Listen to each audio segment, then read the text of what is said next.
Hi, welcome back guys. This is your friend, the What If guy, back with another fanfiction. This is the first part of What If Issei was dragon among devils. Now before starting, please give this video a like and subscribe to the channel if you want more videos like this. Now let's get into the fanfic. Issei was waiting for his date Yuma at the shopping center. My first date. I can't believe it. Issei thought to himself. He could not screw this up. He had to make a good impression on Yuma if he ever wanted to continue being her boyfriend. Issei was staring into space when he noticed Yuma was crossing the street to get to him.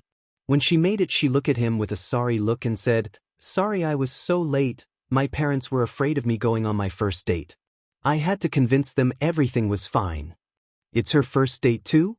Issei thought, I'd better not screw this up for her. They then went on their way to both of their first dates. First they went shopping and bought some cute clothes for Yuma, then he took her to the arcade where they played some Space Fighters 3 and Hoops Galore. Finally, they ended up in a little ice cream shop eating ice cream. Wow, she sure is beautiful. I am very lucky that she asked me out. He thought about it in great detail. They were both standing on the bridge. He was slumped over the railing, thinking about things that were going in his life, when she came up to him too and said, "Issei, are you okay?" Wait, that doesn't sound right. He then realized that Yuma was talking to him. He looked around frantically, realizing that he was daydreaming. So stupid of him. He frantically took a bit of his ice cream and said nervously, "Yeah, Yuma, I am just fine." He was eating his ice cream too fast and he started choking. "Here, take this," Yuma said as she handed him a napkin. After that scene in the ice cream shop they left and were now walking on a walkway surrounded by blossom trees. Blossoms were flying everywhere in the sunset. It was actually quite beautiful. Suddenly, Yuma ran ahead and stopped a few feet in front of Issei.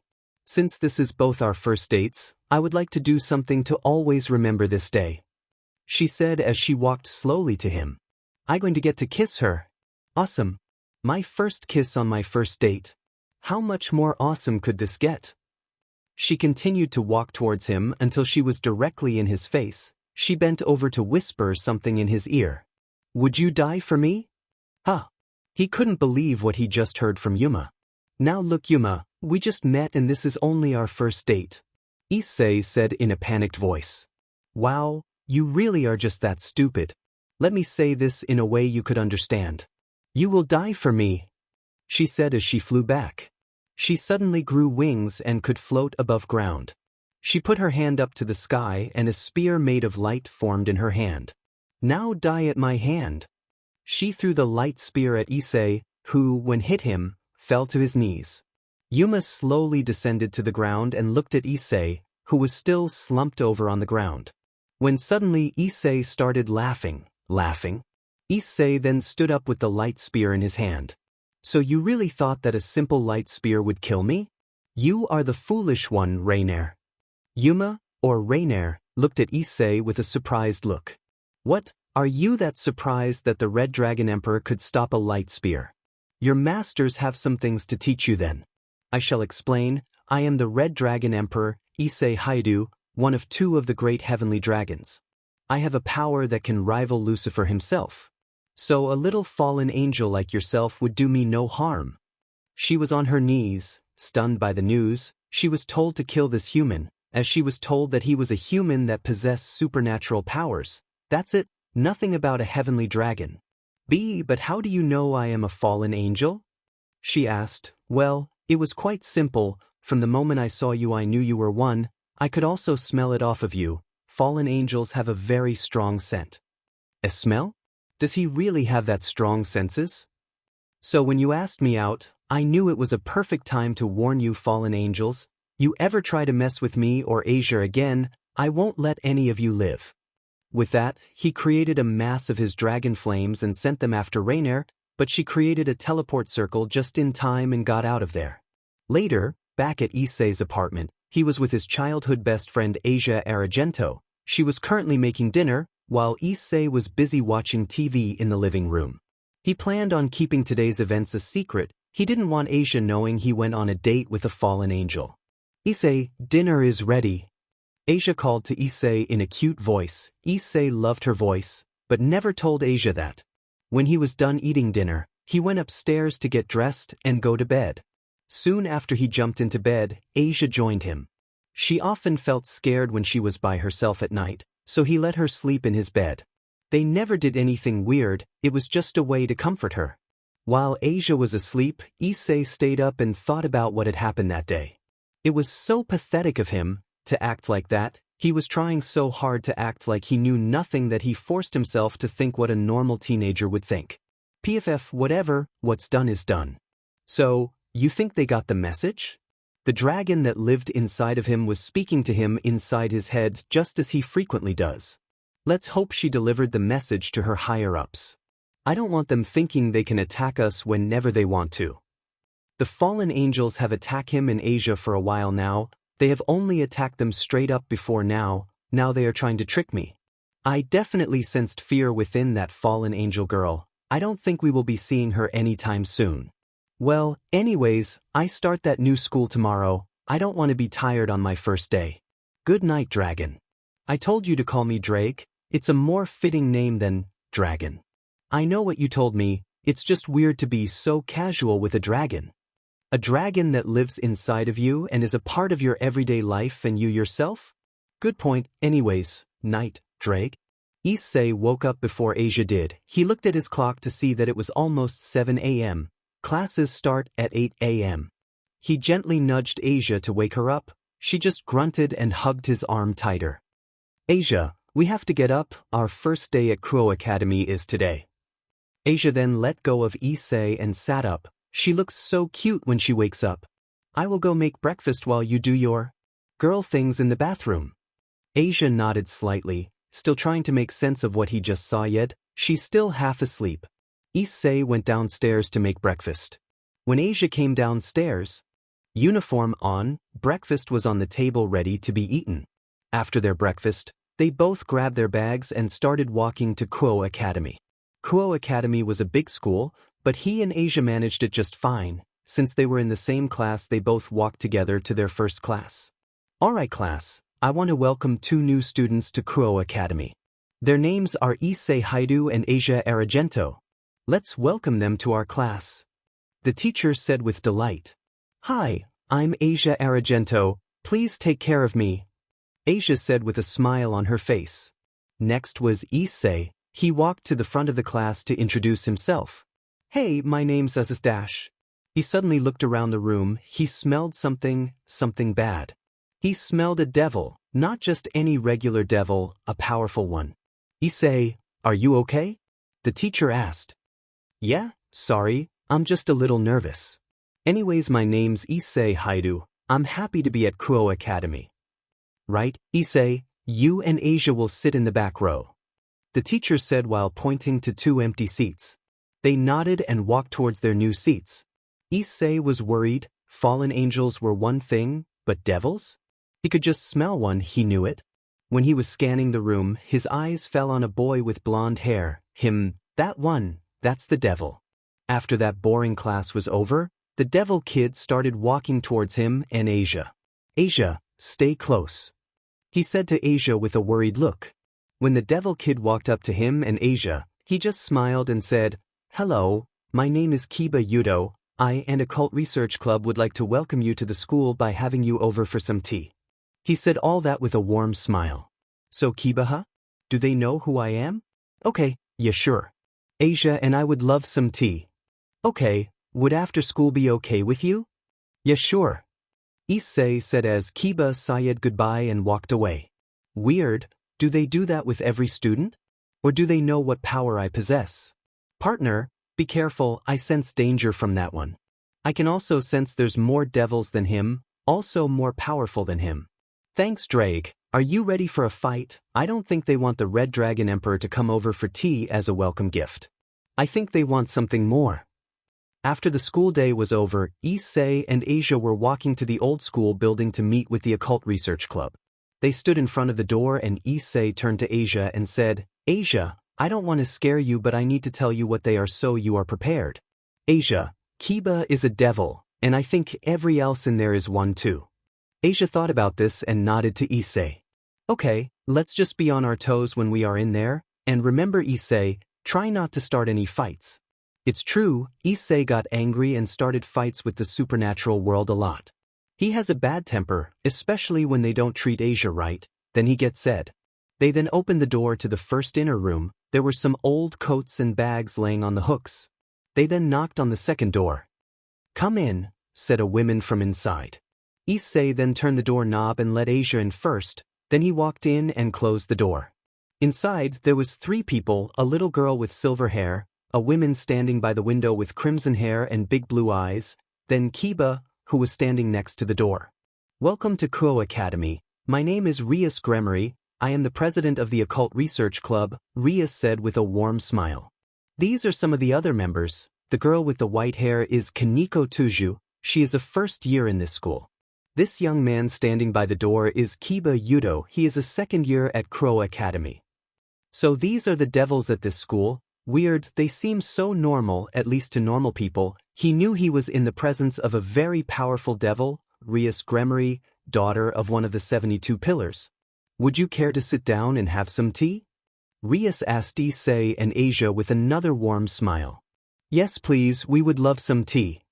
Issei answered Rias's question while moving towards the couch, Asia following close behind. After they had their tea, they were talking about events at Kuo Academy, such as the annual sports festival. When they were all chatting about current events, the door knob turned and clicked. A young woman about the same age as Rias walks into the clubroom. I wonder who she is. Oh, Akino, I thought you were on a vacation in America? Rias said with a confused look on her face. Well, I came back sooner than expected. I had a lot of fun in America, but I thought it was a little too much all at once. So I came home. Akino said with a smile.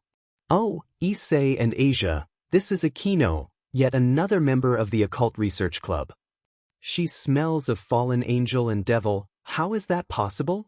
Issei thought to himself.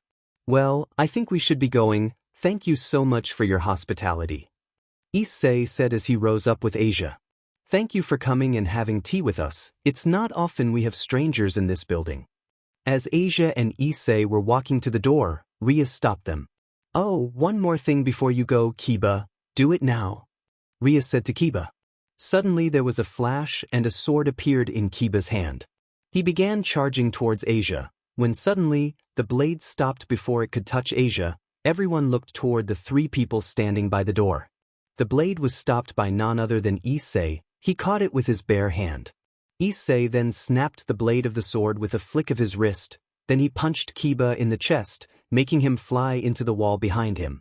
Everyone stood there in amazement at what Issei had just done. He just caught and broke one of Kiba's swords, and with his bare hand. Kiba, are you okay? Rias asked while running to Kiba, who was still laying on the ground with a big hole in the wall behind him that he made when he was thrown into it. Yeah, I'm fine, just surprised. Kiba said while looking towards Issei, who was still glaring everyone in the room. Rias then helped Kiba get off the floor and dusted him off. She then looked at Issei with a smile on her face. Well, it looks as if my suspicions were true. You are more than just a regular human, aren't you? Rias said. Issei then looked at Rias with eyes that could kill. What the hell was that? You know you could have asked me if I was human or not. What would have happened if I was human and could not stop that sword? Issei said while releasing a huge amount of power and aura. If you ever try anything like that again, I swear, will make you all suffer. No one points their sword at Asia, ever. He then summoned his boosted gear on his left arm. Boost. The dragon living in his body then used the gem in the middle of Issei's sacred gear to double his power. Issei, calm down, I'm fine, see? Asia screamed while hugging Issei's right arm. Calm down. I'm sure we can figure out why she did this. Just please put that power away.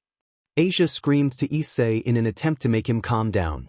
Issei then heard Asia's cries and put his boosted gear away. Power reset. Drag then reset Issei's power as he put away his boosted gear. Issei, I'm very sorry for putting Asia in danger. I just had suspicions that you were more than human. Rias said while she was helping Kiba off the floor. You know, you could have just asked. You didn't have to go all out and try to attack Asia. Issei said while clinging onto Asia, fearful that devils would try to take her away. When Kiba was picked up and dusted off and the devils were settled down, Rias asked Issei, "So, if you're not human, then what are you? You're obviously not a devil." "Well, you see, the reason I was able to stop that sword and create that power out of thin air was because I am the holder of one of the heavenly dragons." Everyone except for Asia was shocked. They all looked at Issei with a fearful glance. "So I just made one of the two heavenly dragons angry at us the first time we met? Not good, Rias, though. So, how was I not able to detect that amount of power coming from your body?" Rias asked. "Well, Asia here is human, but she is also very good at putting seals onto people, using her sacred gear." Issei then stood up and removed his shirt, revealing chain tattoos running up and down his torso and limbs. "So you want to suppress your powers so that the supernatural can't see you? Is that correct?" Rias asked. "Yeah, that's right, but I guess it hasn't done a very good job, has it?" Issei put his shirt back on and started walking to the door. "Now, if you don't mind, I want to go home now with Asia." He let Asia out the door and he quickly followed, slamming the door behind him. The next morning Issei woke up with Asia next to him, using his chest as a pillow. He stared at her for a few minutes thinking about how cute she is, when he looked at his clock to see what time it was. It was only 7 a.m., so he still had time, so he let Asia sleep for a little longer. When it was about 7:20 he gently rubbed Asia's head, telling her it was time for school. She looked up and around for a few moments, then she finally got up and went into the bathroom. He then took that opportunity to get dressed in his bedroom. He wore the school uniform, a white button-up shirt and black pants. When he got dressed, he walked downstairs to make breakfast for him and Asia. When he got downstairs he made a simple breakfast of bacon, eggs and toast.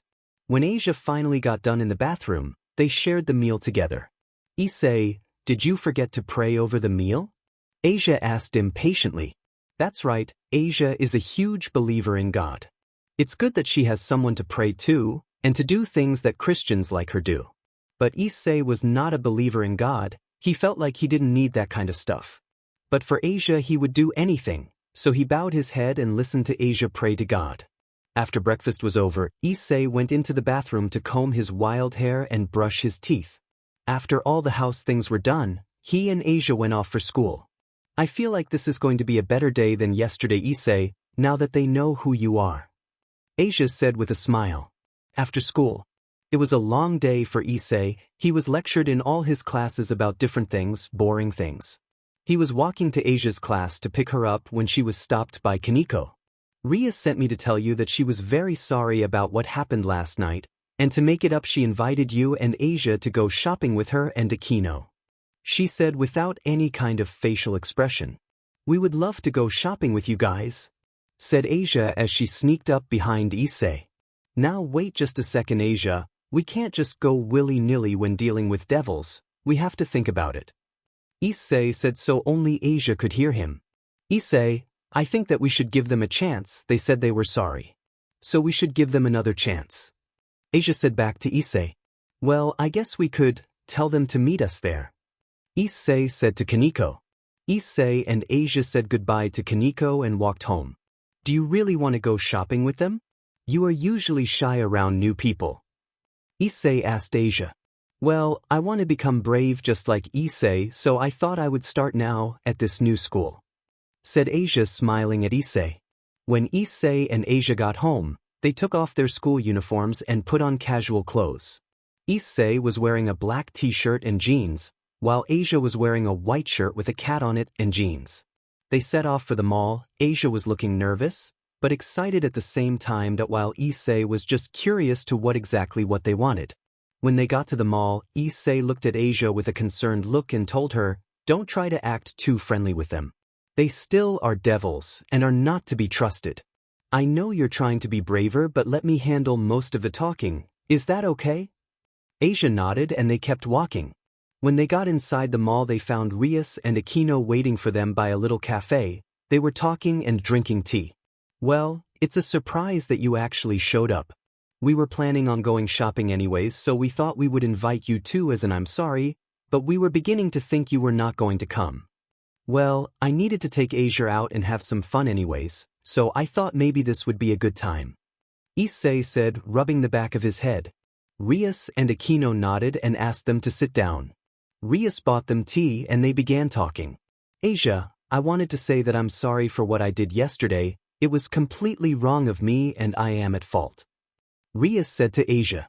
It's fine, Rias, I'm just glad no one got too hurt. She said, thinking about Kiba. Well, Issei and Asia, let's try to get along today and have fun while we're here. Rias said with a happy smile. They finished their tea and began walking among the various stores. They first went to a clothing store. Asia ran in and began shopping, looking at various articles of clothing. Issei then turned to look at the Devil Sisters, and they too were looking at clothes. Well, I guess this is what it's like taking girls shopping, Issei though as he went to the men's section. 30 minutes later, after Asia, Rias, Aquino and Issei got done shopping at the clothing store, they went to other smaller shops, such as a few music stores and a computer repair store. Not to mention the adult store that they went past. When Asia saw Issei looking at that place, she got mad and punched Issei on his arm.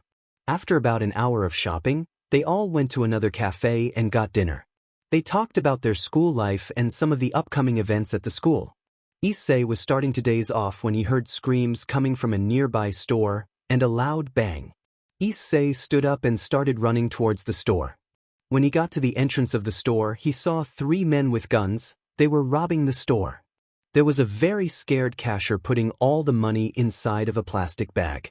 The robbers turned to look at Issei. They pointed a gun at him. You better get the hell out of here before I put some lead into you, the robber said while smiling, but Issei did not move a muscle. Fine, I warned you. He then shot the gun at Issei, who then sidestepped easily out of the bullet's way. He then turned and ran to the first robber and punched him in the face. Wait, boss. Isn't that the Red Dragon kid? One of the robbers said to another. The biggest guy looked up and saw that it was indeed him. Yeah, you're right, a simple gun won't be much use anymore, he said as he threw the gun on the floor, and they all took of their jackets, reveling their fallen angel wings. You know, we were sent here to find you, so we had to get your attention somehow, so we make this place the bait as we knew you would try to help this poor lady. They took the cashier lady and picked her up. She looked like her eyes were about to pop out of her head when she saw the wings. Put her down, Issei said quietly. Sorry, what was that? You want me to hurt her? Is that what you said? Okay, you're the one who said it. He then put a light spear up to her neck, then started drawing blood. Something snapped inside of Issei and he was in front of the fallen angel in a flash, replacing the cashier. He punched the fallen angel in the gut, which made him bend over a bit. This gave Issei time to fly back and summon his boosted gear. Boost. He could feel the power growing inside of him as he borrowed some of the dragon's power when he boosted. You little bastard. Kill him. Kill him. The leader shouted. The 2 fallen angels behind him sprang into action, trying to land a punch on Issei, but Issei was easily avoiding the swings with side steps. He then flew back and started gathering power. Boost. When Issei was satisfied with the amount of power he had, he charged at the 2 fallen angels, touching both of them on the shoulder. Transfer. All he had to do was touch them and they fell on their knees, screaming in pain. What the hell was that? The leader angel asked.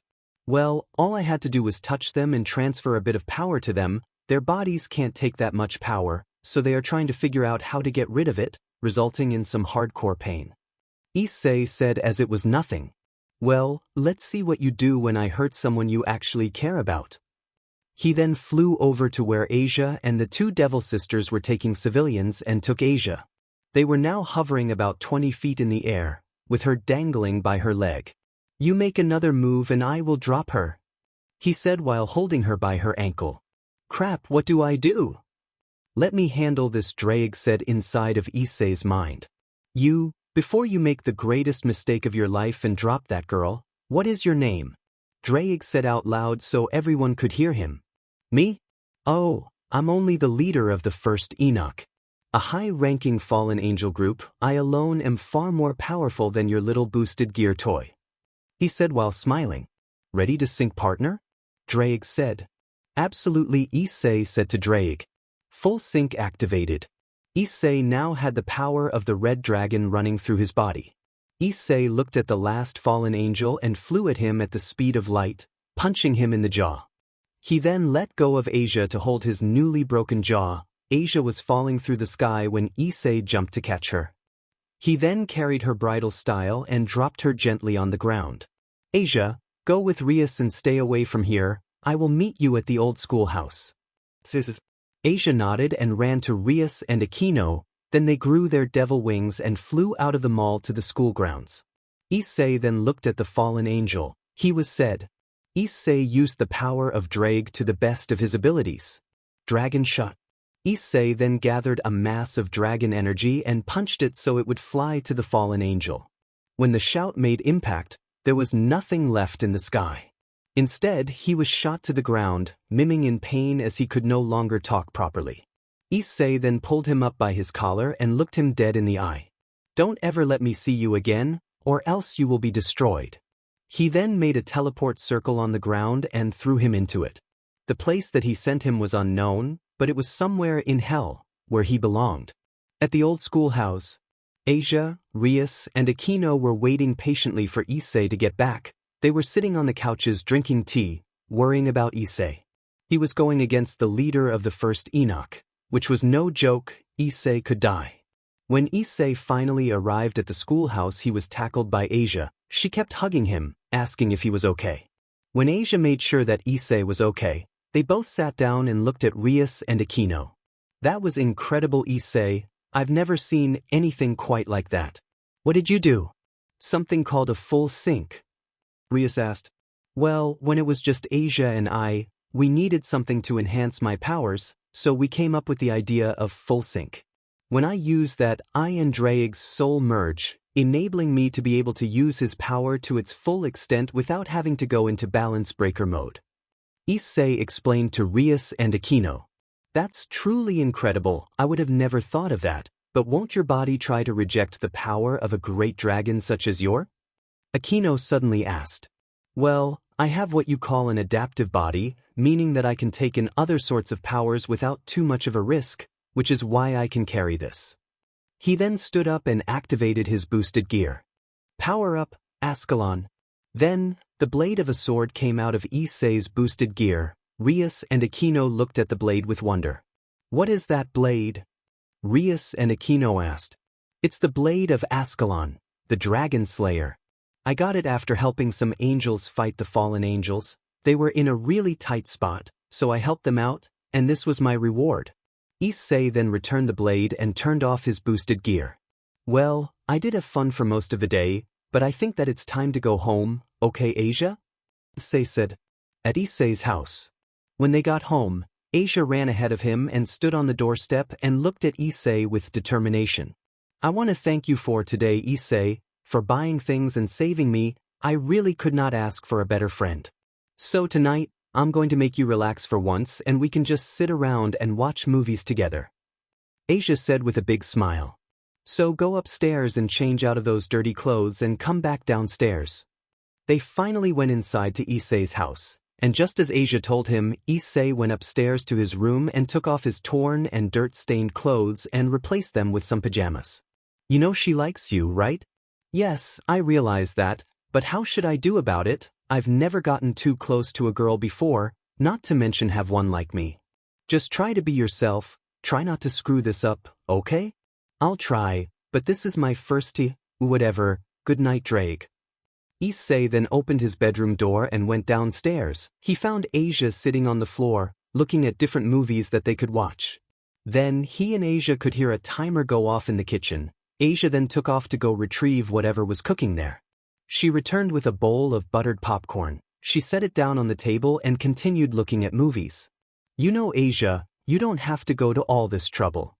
Asia jumped at the sound of his voice. She didn't even notice that he was there watching her. No, Issei, I want this to be a good dash. She stopped mid-sentence, realizing she was going to say date, which she would like to think it was. I want this to be a relaxing, movie-filled night. We don't even have to go to school tomorrow. Asia said, looking excited. Okay, just as long as you don't push yourself too hard to make this a good night, I'll go get some drinks.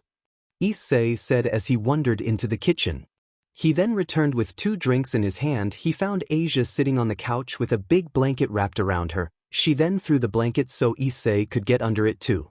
When he was walking to the couch, he set the drinks down and said, "I got to go to the bathroom real quick, I'll be right back." When Issei was walking down the hallway after he got done using the bathroom, he noticed that the air conditioner was turned on. So that's why it's so cold in this house. Issei figured it was Asia's attempt at making Issei wanting to sit under the blanket with her, because it was so cold. Issei couldn't help but smile at the though. When Issei returned to the couch, Asia had the remote in her hand and was snuggled under the large blanket waiting for Issei to sit next to her. When Issei sat down, Asia threw the blanket over him and cuddled with him, leaning against him. They were watching a horror movie, perfect for Asia to get scared and hug Issei. Man, she's pulling out all the guns tonight. She seems to be really into you, partner. Perhaps you should do something to thank her? Like what, Drake? If I try to move a muscle on my own, Asia will get mad. Are you really that clueless? She really likes you, Issei. Just kiss her already. Fine, I will, when the moment is right.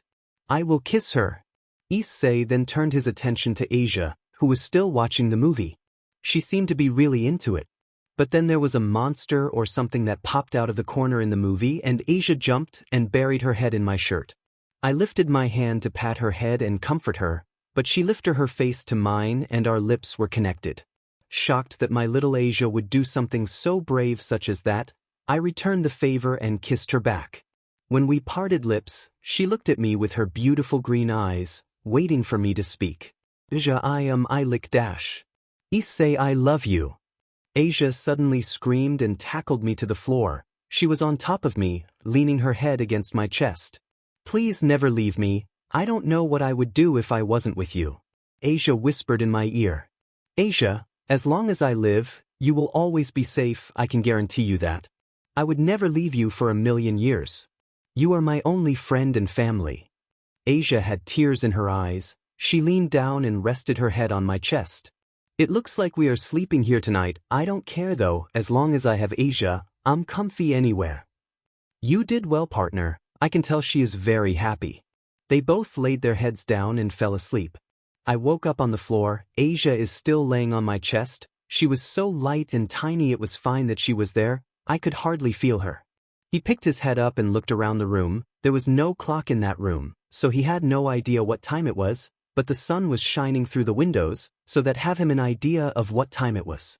Issei laid his head back down on the pillow he was resting his head on and thought about the events of last night. He had his first kiss last night. It was hard to believe that a loser like him would have his first kiss with such a beautiful girl. He looked at Asia, still sleeping peacefully on his chest, wondering if that was her first kiss too. It probably was, since she doesn't leave my side ever. He then picked Asia up and set her gently on the couch, covering her up as the air conditioner was left on all night last night. It was freezing in his house.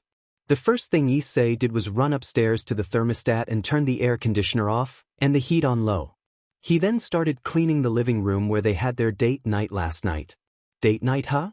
It feels weird to say that. I never thought that I would actually have a date night. Well, she looked happy last night, so at least you did that right.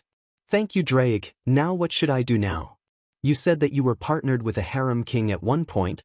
There had to be situations like this there, right? Actually, no, because he knew what he was doing instead of asking a dragon for dating advice. Alright, whatever, I guess I'll just let her sleep for a while. I'll go make some breakfast. Issei then walked into the kitchen. He picked out what they were going to have for breakfast, bacon and pancakes. When he was cooking the bacon, he heard Asia yawn in the other room. Asia must have woken up. Asia then looked around and got up and walked to the kitchen, smelling the bacon. Good morning, Issei. Asia said while smiling at Issei. Good morning, Asia. Would you like breakfast? Issei asked, pointing at the plate of pancakes and the cooked bacon. After breakfast was eaten, Asia went into the bathroom to get ready for the day while Issei just sat on the couch, thinking about the attack at the mall yesterday. They are starting to get braver, attacking me in a place with 2 devils. Either that or they are getting more stupid.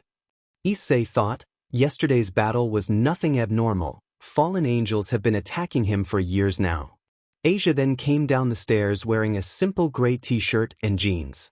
Issei broke his chain of thoughts and stood up to greet Asia and tell her she looked good. Well, Issei, what should we do on our day off of school? Asia asked. Well, they just put in that new amusement park not too far from here. Would you like to go there? That sounds wonderful, Issei. I will go pack a lunch, Asia said as she went into the kitchen. After they packed a lunch and locked up the house, they left to go enjoy the day. Evening back at Issei's house. Asia and Issei had a great day at the park. She got to ride a few rides and play some games, and she even won a stuffed animal. Issei, I had the best day ever today. This place is truly awesome. I never want to leave, Asia said excitedly. They put the picnic basket that they used for lunch away, and Asia went to put the stuffed animal in her room.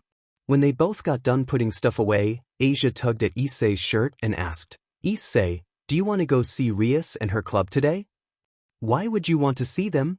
Says, well, even though they are devils, they seem nice. I know you're still mad at them for what they did, but I can see it in their hearts that they are really nice. Okay, if you want to go there, we can, but if they try anything else, I will make them pay for it, Issei said with an upset look on his face. At the old schoolhouse building. Well, this is unexpected. Guys, we have visitors, Rias said to her servants as she saw Issei and Asia walk up to the schoolhouse door. She walked to the door to let them in and warmly greeted them. Welcome, Issei and Asia. What bring you here? Rias said as she led them to the center of the room. Asia wanted to come see you guys. Says, oh, well, that's wonderful. It's been a long time since anyone has wanted to come here on their own and chat, Rias said. 30 minutes later, after some chatting about different things, Rias stood up and walked over to Issei and said, Issei, thank you very much for saving those people the other day. If it weren't for you, I wouldn't have been able to save those people. Oh, it's nothing, I just don't like seeing someone bigger picking on smaller people, you know? Issei said to Rias. Yes, and while they won't remember it, I do, so I want to thank you. Would you like to go to dinner Saturday night? Asked Rias while blushing. I think I've gotten enough thanks. I think I'm good, but thank you, said Issei, smiling nervously. Well, that's just a shame. I guess I'll just go Rias got interrupted when a large red teleport circle appeared on the floor. Issei and Rias stood back as there was flames coming out of the man that just teleported into the room. Everyone looked to see who it was, curious to see who this man was, but Rias and Issei knew who it was, and neither of them like him. When the flames died down, a tall man with golden hair stood in the middle of the room. Well, if it isn't the Gremory servants, now, where is your master? Asked the tall man. I'm right here, Riser, said Rias as she grabbed his shoulder, clearly angry. Well, if it isn't my beautiful bride, you are looking rather ravishing today, said Riser. Everyone looked at Riser and Rias. Be bride? Everyone said. Yes, well, it seems that Rias has been keeping secrets from you. Yes, I and Rias are getting married, said Riser with a grin on his face. I told you, we are not getting married. This is the final time that I tell you. Now get out before I force you out, Rias said while letting out lots of power and aura. Always as feisty as usual, and yes, we are getting married. It's you only choice, or do you want the Gremory name to die? Riser said as he noticed Issei standing in the corner. Well, if it isn't Issei Hayudu, it has been a while, hasn't it? Riser said while pushing Rias out of the way to get to Issei. Don't say my name so lightly, you prick. I still haven't forgotten what you did, and I never will, said Issei with his head down, not showing his face to Riser. Well, after what you did, I think that it was a fair trade of lives. But anyways, I have more important things to attend to. Rias dear, would you please come with me so that we can get you fit for your wedding dress? Fair trade of lives, huh? I don't think that they deserved what you gave them, Riser, so now, I will return the favor, Issei said while summoning his boosted gear. Boost? You are the little fighter that your parents raised, aren't you? I guess it's time to knock you down a few sizes. The tattoos on Issei's body suddenly starting glowing and they disappeared. Oh no, not again, thought Asia, as this only happened one other time. Welsh Dragon Balance Breaker. Issei's body then started transforming into a dragon-like body, but human at the same time. Armor-like skin started forming around his body, creating a suit of dragon armor on him. He also had more gems around his body.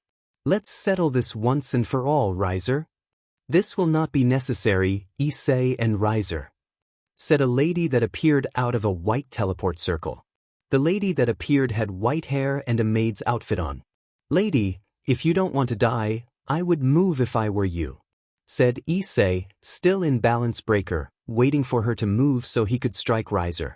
Red Dragon Emperor, would you please help me out? Asked the lady. Yes, Lady Grafia, responded Drake, who then disabled Issei's balance breaker armor. Drake, what the hell? We were about to get back at Raynare, shouted Issei to his dragon. Issei, as much as I want to get back at him, Lady Grafia has something important to say, and I guarantee you will want to hear it, responded Drake. Issei then sat down next to Asia, clutching her hand, across from Raynare.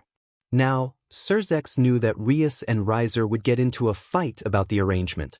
So he decided to have a plan too, a rating game. Raynare versus Rias, whoever wins will win a prize of their choice, explained Grafia. A rating game, huh? I accept the offer. My prize will be the hand of Rias Gremory, said Raynare.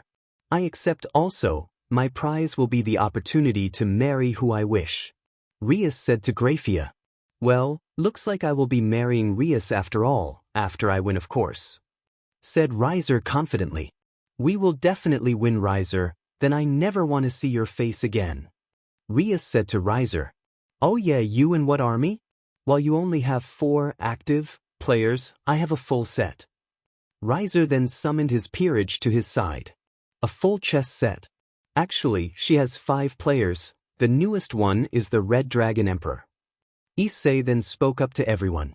But you aren't even a devil, so you can't compete in a rating game, said Raynare. Well then, I guess we will just have to fix that, won't we? Asked Issei. Whatever, I got to go take a bath now that you all have made me so dirty. Goodbye, my wife, Raynare said, then disappearing with a ton of flames. Rias, since this is your first rating game, we will give you 7 days to prepare for it. Use your time wisely, said Grafia. She too disappeared in a teleport circle. Rias turned around. She had a look of fear in her eyes. I don't know what to say. This is my first rating game, said Rias. Well, I meant what I said, Rias. I want to join your household. So Issei, are you sure? It would mean that you would become my servant, and you would have to become a devil forever. Rias said. Yes, I'm absolute sure. I'm already the Red Dragon Emperor, so what's a thing like becoming a devil going to do? 15 minutes later. The room was silent as Rias took out 8 pawn pieces and placed them on Issei's bare chest. I order you, Issei, to rise up in the underworld and become a servant of the Gremory household, yelled Rias as the chess pieces began to sink into Issei's body. There, you are now a full-fledged demon under the name of Gremory, said Rias. Congratulations, Issei, you are now one of us, said Aquino. Wow, you're one of us now, that's awesome, Issei. Cube said. Everyone started congratulating me on becoming a devil. I guess I am really one of them now.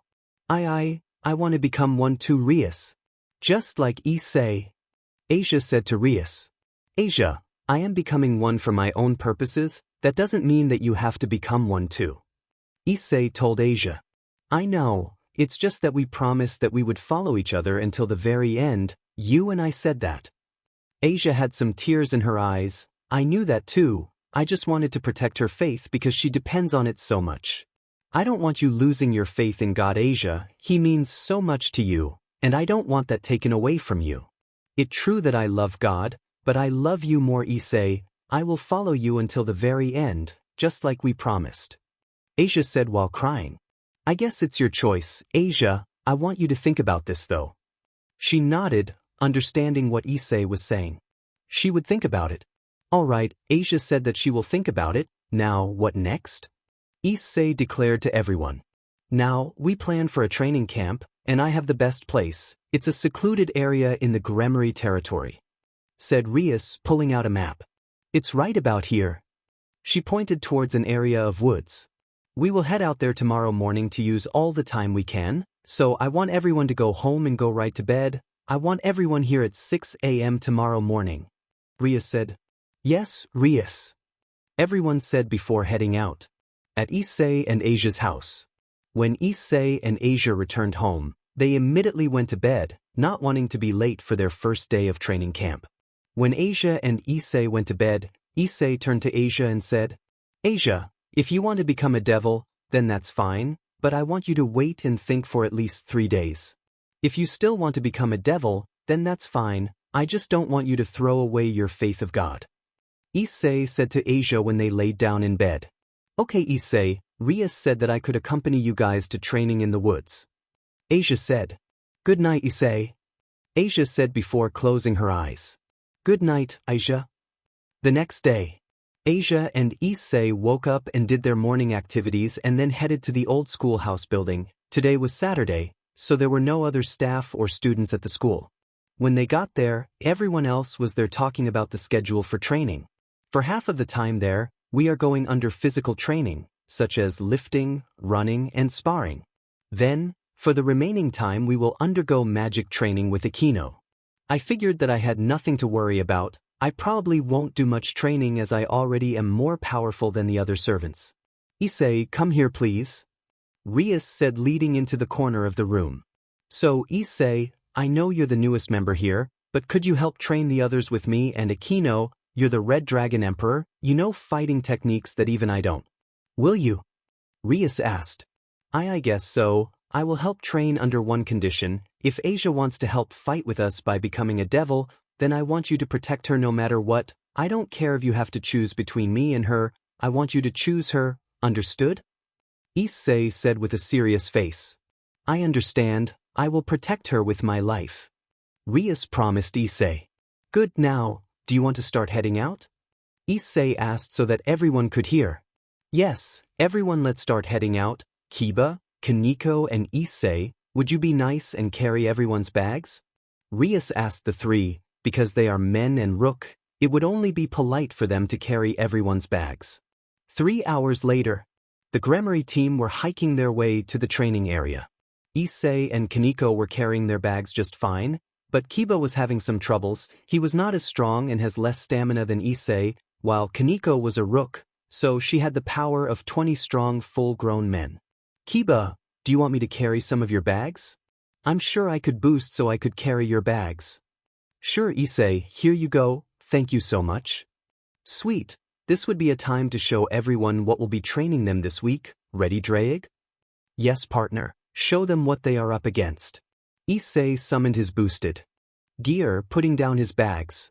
Everyone noticed that Issei had summoned his boosted gear and put down his bags. What was he up to? Boost. Everyone, I want to give you a demonstration of who will be training you this week.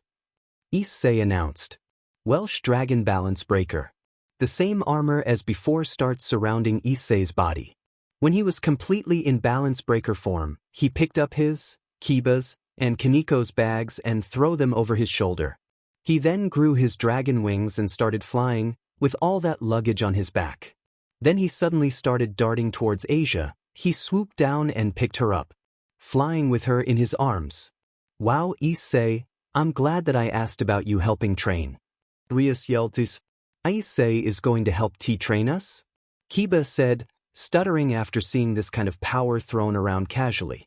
Don't worry Kiba, I won't use balance breaker too much this week, but just enough to keep you motivated. Issei yelled back to Kiba. Issei then started to descend back to the ground, Asia and luggage in tow. But Issei, are you sure that you should use your balance breaker so casual? Rias said, worried about her new servant. It's really fine. We calculated that Issei can stay in balance breaker for 3 months before he would lose his power to use it. Asia said back to Issei. Wow, that really is impressive. Now, let's continue walking. Rias said. At the training grounds. Now we are finally here. Rias said. Issei then deactivated his balance breaker and had Kiba and Kaneko help him carry the bags inside. After all the bags were put away and everyone was in the dining hall, Issei said, Now everyone, I know how to kick off this training camp. I want everyone to get ready to fight me versus all of you. I want to find out what we need to work on. So, everyone was gathered outside. Even Rias and Aquino were going to be tested. Now, everyone, get ready. I will be holding back because I don't want to hurt any of you. So Asia, can you place 5 out of my 10 seals on, please? Issei asked Asia. Asia then walked over to Issei, who took off his shirt and started placing some seals on Issei's body, concealing half of his power. All the girls were staring at his now half-naked body, and by the end of the process, it looked as if Aquino were drooling. Okay everyone, you can stop looking at Issei now. Asia said, worried that the girls were trying to flirt with Issei. Now, let's get started. Ready, Drake? Ready as always, partner. Full sync activated. Issei's body then turned a shade of red as if scales were about to form on his body, then his hair lifted up and a streak of yellow ran through his hair. Kiba was the first to strike. Using a sword he was swinging at Issei, but Issei was easily dodging his attacks. Then came Aquino, she was shooting lightning at Issei, along with Kiba attacking him. It was hard to dodge their attacks. Then he summoned his boosted gear. Boost. He then started to fight back against Kiba, while trying to dodge Aquino's attacks. When Kiba took another swing at Issei's body, he turned and grabbed the sword, then with a flick of his wrist, he disarmed Kiba and sent him flying. Then he grew his demon wings and started going after Aquino. When Kaneko jumped and grabbed Issei by the shirt and pulled him down, she then began punching him repeatedly in the face. Boost. Issei grabbed her fist before she could hit him anymore and started swinging her by her arm. He then let go and threw her into some bushes. Well, it looks like it's my turn to have some fun, Rias said while joining in on the action. The two demon sisters then flew into the air and started gathering power together. Alright, this is bad. If I don't do something then I'm screwed. Partner, did you forget about the new technique that we have been working on? Drake said. Oh yeah. Let's try it out here. Issei then rocketed into the sky and looked at Rias and Aquino. Boost. Issei was ready to try out the new move, but they were trying to stall. For what? He could see that they were gaining more and more power, but that was it. They could easily take him out if they wanted to. Now. They then shot out their demonic powers and they were coming in fast. Issei had little time to react. He opened his arms, almost like he was trying to get hit. When the powers hit Issei, the girls thought that they won, but then they could hear Issei's dragon yell. Force transfer. The two powers were absorbed into Issei's body. Issei looked around. He thought that it worked, but then he started falling to the ground. When Issei hit the ground, Asia rushed to his side and started using Twilight Healing. Why isn't Twilight Healing working? Asia asked Rias.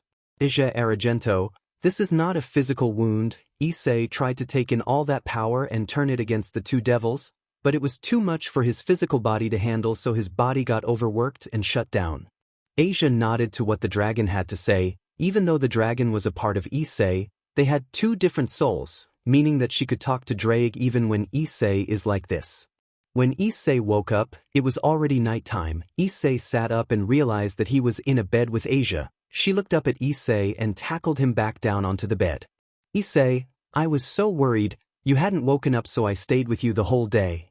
I was afraid that you would wake up and not have anyone to talk to, so I laid next to you in the hopes that you would wake up soon. Issei leaned and kissed Asia. They both had their eyes closed, trying to savor the moment. When they releases from the kiss, Issei smiled and said, "Thank you so much, Asia, that really means the world to me that you would do that." Asia had tears in her eyes when Issei looked over at the clock. It was only 7 p.m. Where are the others? Issei asked. They are downstairs eating. They asked me if I wanted to come down and eat with them, but I said no. Asia replied. Well then, let's go down and eat with them. I'm sure that they are worried about you. Issei said as he got up. When they got downstairs, Rias got up and ran to hug Issei. Issei was shocked that she would do something like this. Issei, I'm so sorry. I thought that you would be able to withstand the power, but then you tried to take it all in, and I'm so sorry. You could have gotten hurt. I wasn't thinking straight, and Rias got cut off when Issei put a finger over her mouth and told her to stop talking. Rias, it's fine. I should have known that I would not be able to take in all that power at once. But look at me now. I'm perfectly fine thanks to Asia. He put his arm around Asia, who was standing behind him, and pulled her out beside him. Anyways, I'm starving, let's dig in. Issei said as they all went to go sit down and eat. Issei woke up with Asia at his side, using his arm as a pillow. He looked around and remembered that he was at the training camp with the Guerrero group. He pulled his arm away from Asia and pulled a pillow under her head to let her sleep some more. After that, Issei went down the stairs to the kitchen where Rias and Kaneko were sitting, enjoying some breakfast. Well, Issei, early bird, aren't we? Rias said with a grin. He looked at the clock and saw it was only 5 a.m. Wow, well, it's a good thing that I let Asia sleep then. What is out planned for today? Says. Well, that's up to you, I guess. Seeming how you took over training yesterday, I think that it's fit to let you run the show. Anyways, I've got some rating game studying to do. See you guys later. Rias said as she walked down the hall to her room and shut the door. Well then, that's unexpected, leaving training on the new guy. I guess it's alright though, you are the Red Dragon Emperor after all. Said Kaneko. I guess you're right, I just didn't expect she would trust me that much, that's all. Issei just blew it off. She is probably just trying to show that she is sorry about yesterday's events by trusting him. When it turned 8 a.m., Kiba and Akino came from their rooms and joined Issei and Kaneko in the kitchen. They must have set their alarms at the same time. So, everyone was awake and outside ready to start training. Alright everyone, let's all get started training. Akino and I will be your trainers. Let's try not to hurt ourselves any more than we have to, and don't overwork yourself. Akino and I will take one person each and train them individually. Depending on how you did yesterday will depend on what you work on today.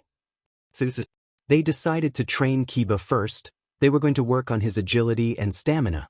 Now Kiba, your evil piece is knight, is that correct? Says. Kiba just nodded his head. Now your traits are ultimate speed and agility. You have to learn to use these to the fullest, so today we will work on raising your agility and stamina. Says. Okay, that sounds good. Now how are we going to do that exactly? Kiba. Well, I'm glad you asked. Issei said with a smile on his face. He then summoned his boosted gear. Summon, Dragon Slayer, Ascalon. A sword then slid out of Issei's boosted gear. It's emitting a duller aura than before.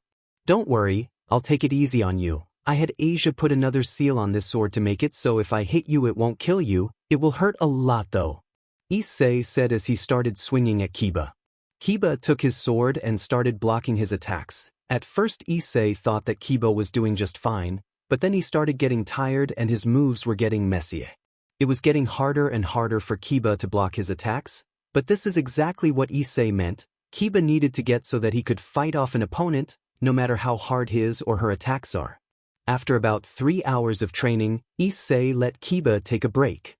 Issei was tired too, but all he needed was to boost and his stamina and power returned to his body. This was all thanks to the dragon living inside Issei. Alright, next is Kaneko. He found Akino and Kaneko training in the woods. They were working on their demonic powers. Hello Issei, Kaneko and I were just finishing up. Said Akino when Issei approached the two. Well that's good, Kaneko, do you want to start training with me now, or do you want to wait? Issei asked Kaneko. I'm good to start now, just let me get some water. She said as she started to the house. It seems that you are doing a good job Issei, even though you just became a devil, you sure are a great help to us already. Said Akino. Well, I just want us to win this rating game, and to kick Raynar's butt. Issei said, it was obvious that he was angry just at the mention of his name. What did Raynare do to make you so angry Issei? Akino asked. I don't really want to talk about it. Issei said darkly. Here comes Kiba. Akino said to break the tension between them. Kiba walked up to them and leaned against a tree, waiting for Issei to say something. Alright Kiba, I'm handing you to Akino, good job on training today. Issei said as he walked away to go find Kaneko. He found Kaneko punching a punching bag. She was really having a heyday on that thing. There were holes where sand is pouring out of the bag. Alright Kaneko, your evil piece is rook right? Says. Kaneko just nodded her head, not saying anything. Well, then that means that your ability is strength. And that is evident in the time that you took to beat my face in yesterday. Remembering how she had punched out a tooth yesterday. But thanks to Asia got it back. But your reflexes need work. I was able to easily grab your arm and throw you off me yesterday. That's what you will need to work on. I have something in mind to help you with that. Then he pulled a paintball gun out of a bag and held it in his hand. Now, let's make this thing a little better, Issei said while summoning his boosted gear. Boost. He held the paintball gun in his left hand. Transfer. The paintball gun now was red and bigger. It no longer needed a gas tank, it fed off of Issei's given power. Now, try to dodge these, he said as he started firing the paintball gun at Kaneko. If you get hit, then that means no more snacks for you for the whole day, Issei said, still shooting the paintball gun. This gave her some motivation. She loved snacking on different stuff. I don't know how she holds all that junk food in her small body. Kaneko dodged the paintballs, but then Issei took it a step further and started taking swings at her with his right arm. They started running through the forest. Issei is hot on Kaneko's tail, still trying to shoot her and taking a shot at her when they were up close. After another 3 hours, Issei and Kaneko were done training.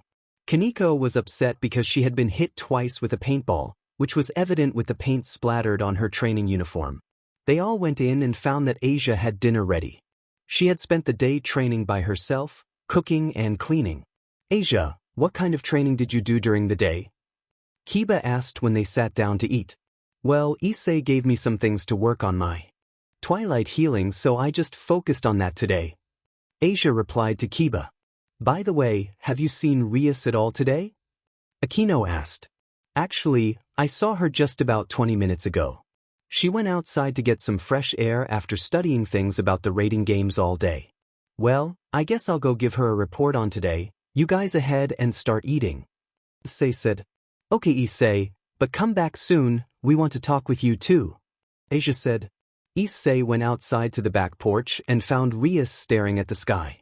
He went behind her and touched her shoulder, making her jump. She did not know he was coming up to her. Oh, hello Issei, did training go good today? Rias asked. I think that it went great.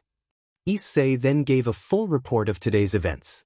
Wow, you really pushed them today. I'm glad that you could do this for them. I'm sorry that I just pushed this on you, Rias said. No, it's really fine. I'm glad I got to help you guys. They seem like really nice people, Issei said with a smile. They sat there, staring at the sky for a few minutes when Rias said, You know, I talked to your dragon while you were asleep. Did you really? What did he have to say about me? Issei wondered. Oh, I just asked him about that move. He said that you were working on it and wanted to try it out. But then he said that power was too much for your soul, trying to take it all in at the same time. He said it overworked your senses and your body gave out. Rias explained. Yeah, I've tried it on some lesser things and it turned out fine, but I wasn't strong enough to take in power from two high-class devils such as Akino and yourself. My soul just could not take it, I guess. Well, your dragon also said something along the lines of, You can trust this kid, he is one of the kindest hosts I've ever had, so that's why I decided to trust you with training, Rias said. Issei was surprised to hear a dragon say something like that about him. Sure, he was kind to Asia, but was he really that kind to everyone else? Well, I guess that we should head in before someone else comes looking for us, Rias said while getting up and taking Issei by the hand and leading him down the hall to the kitchen. They got to the table. Issei sat next to Asia, and Rias next to Akino. After they all got done with dinner, they all headed to bed. They knew that they all had a long week ahead of them. 5 days later. It has already been 5 days. We were packing up to head home. Kiba and Kaneko's skills have drastically increased during their training. They have done all they could to get better at fighting. Asia had been training too at using her twilight healing. She could now heal people of their physical wounds from afar, and when she is closer, she can heal them even better and faster now. Rias was very proud of her servants that they could do so much work while she was away studying. When they arrived at the school, other students were leaving the school because they got there when school ended. Rias, what are we going to tell the teachers for being absent for the entire week? Issei asked when they got inside the old schoolhouse. We already explained to the principal that we got to go away for our occult research and he approved of it, Rias explained. When they got all their things put away, a white teleport circle appeared and Lady Grafia appeared from it. Hello Gremory family, I am here to remind you that the raiding game is tomorrow. Grafia said. Also that your brother will be watching, Rias. Rias was shocked at this. Well, that's okay because he will be able to see his sister win her first raiding game. Rias said happily. That won't be very easy. The Phoenix clan has also taken their time to train some of their newest servants. Grafia said. Well, I have to go, duty calls, I will see you tomorrow at 5 a.m. to start the match. Then Grafia left. Well everyone, go home and get to bed. I will see you tomorrow bright and early. Rias said. At Issei and Asia house. By the time that the two reached their house, Asia got tired and climbed on Issei's back. She was asleep, laying her small head on his shoulder. He then opened the door and went straight to his room. He put Asia down and covered her up. She must have worked herself very hard if she is this tired. Yes, partner, she has. I can feel a stronger power within her sacred gear than before. She truly is stronger than ever before. Issei got changed into pajamas and laid next to Asia, who was snoring softly. He was very lucky to have her in his life. She took care of him and he took care of her. Issei began to doze off, thinking about kicking risers but helped him sleep. He was excited about tomorrow he would get his revenge. Issei woke up to an empty bed. Asia was not there next to Issei. Issei got up and looked around to see if Asia had gotten up and it looks like she has. He could see her clothes from last night on floor.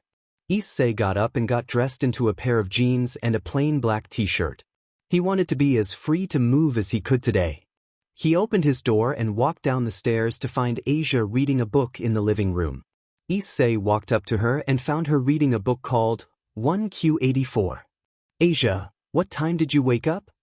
Issei asked as Asia put the book down. I woke up about 4 a.m. and I could not get back to sleep because I am so nervous about today's battle. I also called Rias and asked her some questions about raiding games. She said she was up all night. So she came over to talk to me while you were sleeping. Asia said quietly.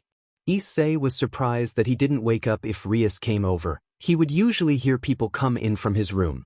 While she was here I made my decision to also become a devil, just like Issei. She said with a small smile. She then stood up and grew her demon wings on her back. Wow Asia, I am glad that you did that and all, but do you think that you made the right choice? Says. Yes Issei, I am sure. I love God a lot, but I love you even more Issei. Right now, you are my only friend and family. Asia said with a smile. Why Issei, I was thinking about our relationship, and I was hoping that we could, become more than friends. Asia said very nervously. Did she really ask me that? I don't know what to say. Issei thought. Sayas. Drake was chanting inside his head. Asia. They were looking into each other's eyes. Asia was very cute. Issei could not deny that. She was also his best friend. He wanted nothing more than to spend all of his time with her. He leaned and kissed her passionately, and when they parted lips, he leaned to her ear and whispered in her ear, I would love that Asia. She looked into his eyes with amazement. She had happy tears in her eyes. I love you Asia. Issei said. I love you too Issei. Asia said back. At the old school building. After the events of early in the morning had passed, Issei and Asia stood in the old school building with all of the other Gremory servants. Alright everybody, let's get our game faces on. The game starts in just a few moments. Rias said, determined to win this game. Then Lady Grafia teleported into the room. Alright everyone, let's step onto the circle and go to the arena. Grafia said. They did as they were told, all of them stepping into the circle. There was a great flash of white signaling that they had teleported, but when they all looked around, they were in the same room. Da fuck? Issei said shrugging his shoulders. Lady Grafia made an announcement. Hello teams, and welcome to the raiding game. Now, you may be wondering where you are. Well, you are in an exact replica of Kuo Academy. Grafia said. Now, each team has been supplied with a map of Kuo Academy. Let the raiding game begin. Grafia ended the announcement. Now, first things first, Raynare is going to be on the offensive to try to end this as fast as possible, so let's try to take advantage of him moving first. Kiba and Akino, I want you to go the forest area and set illusion and explosive traps, then come back here for more instructions. Rias ordered. Yes, Rias. They both responded, then running out the door. Kaneko and Issei, I want you two got to the football field right in between the old school building and the new one, that's where his base is, and I want you to make sure no one gets past you. Rias ordered. Yes, ma'am, they both said and ran out the door. Then, Rias remembered what Issei said about Asia and gave her instructions. Asia, I want you to stay by my side at all times. Do not wander off and try to help anyone else without my instructions, understood? Yes, Rias. Asia responded. At the football field. Issei and Kaneko both reached the football field. There were already 3 people standing in the middle. Well, what has the Guerrero family sent at us?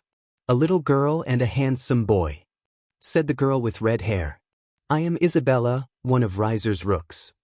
The girl with red hair said. Yeah. I'm Lee. And I'm Nell, said 2 little girls. You girl with white hair, you are also a rook? Then you will be my opponent. Isabella said as she jumped at Kaneko, swinging at her. Look what the cat dragged in now. Yeah, we will have to chop him up so he don't try to attack our master anymore. The 2 girls were talking to him. Then they both pulled out chainsaw from behind their backs. Sacred gear, roaring motors. They both said, and their chainsaws started glowing. Huh, you 2 got chainsaws as your sacred gears? That's actually kind of cool, but mine's better. Full sync activate.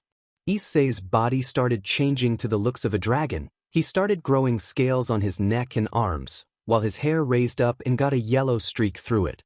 It also looks like his boosted gear had started forming into his skin. Well, this is new. Issei thought. Every time mine and you soul merge to create full sync, this technique gets stronger because our souls are adapting to each other. Huh, cool, now let's kick their bedrag. Then he looked back at the 2 kids, who were shaking their legs with fear.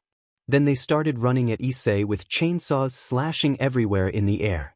The first person who made contact was Lee. She tried to cut his face, which he simply blocked with his left arm, and then he took the kid by the leg and started to spin her, similar to what he did to Kaneko back at training camp.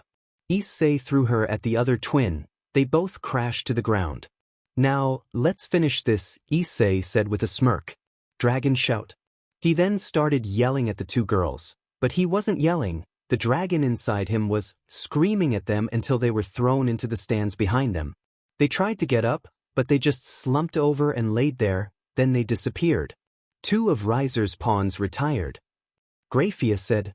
Issei then turned to look at Kaneko, who was winning the fight. She was punching her in the gut rapidly. She then turned and kicked her in the face and she was sent flying 20 feet behind her. She too disappeared. 1 of Raynare's rooks retired. Happy with themselves, they fist bump each other. But here comes someone else, another of Raynare's players. She was flying at high speeds, right toward Kaneko. Issei jumped right in their path and blocked the new women's attack. Wow, impressive, you took out 3 of Raynare's players and stopped my high-speed attack? Who are you, boy? The lady with purple hair asked Issei. My name's IsseixRaynare, and I'm the Red Dragon Emperor. Issei responded. So you're the kid that Raynare told us to be careful of? You sure are short for such a powerful person. My name is Ubaluna, also known as the Bomb Queen. She responded. Huh? I'm short, you say? Well, let's change that. Issei said. Welsh Dragon Balance Breaker. Issei's body yet again got surrounded by his red dragon armor. Boost. That sure is impressive. Now, let's get down to business, you brat. She then threw a demonic bomb at Issei, but he just stood there and took the hit directly.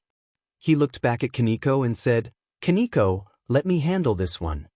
Kaneko just nodded and took a few steps back. Boost. Issei then turned back to the queen.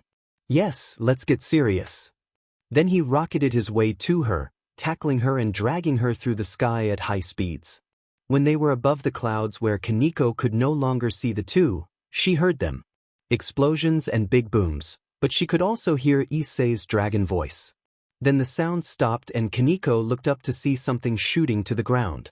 It was the queen. When she hit the ground, a huge explosion happened, and when the dust cleared, Kaneko could see a crater had been made by the impact. The queen sat up and dusted herself off and stood up. So that was not enough to keep you down, huh? Both the queen and Kaneko could hear Issei's voice boom from above the clouds. Boost. Kaneko could hear Issei boosting, then he come shooting down right towards the queen.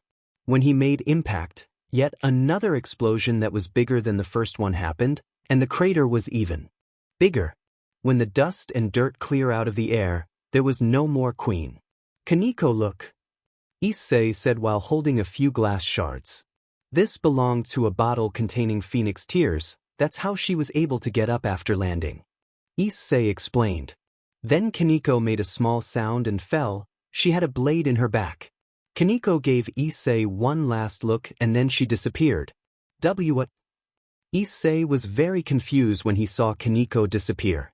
Hee, that girl had it coming to her too, said someone who was hiding behind the field goal.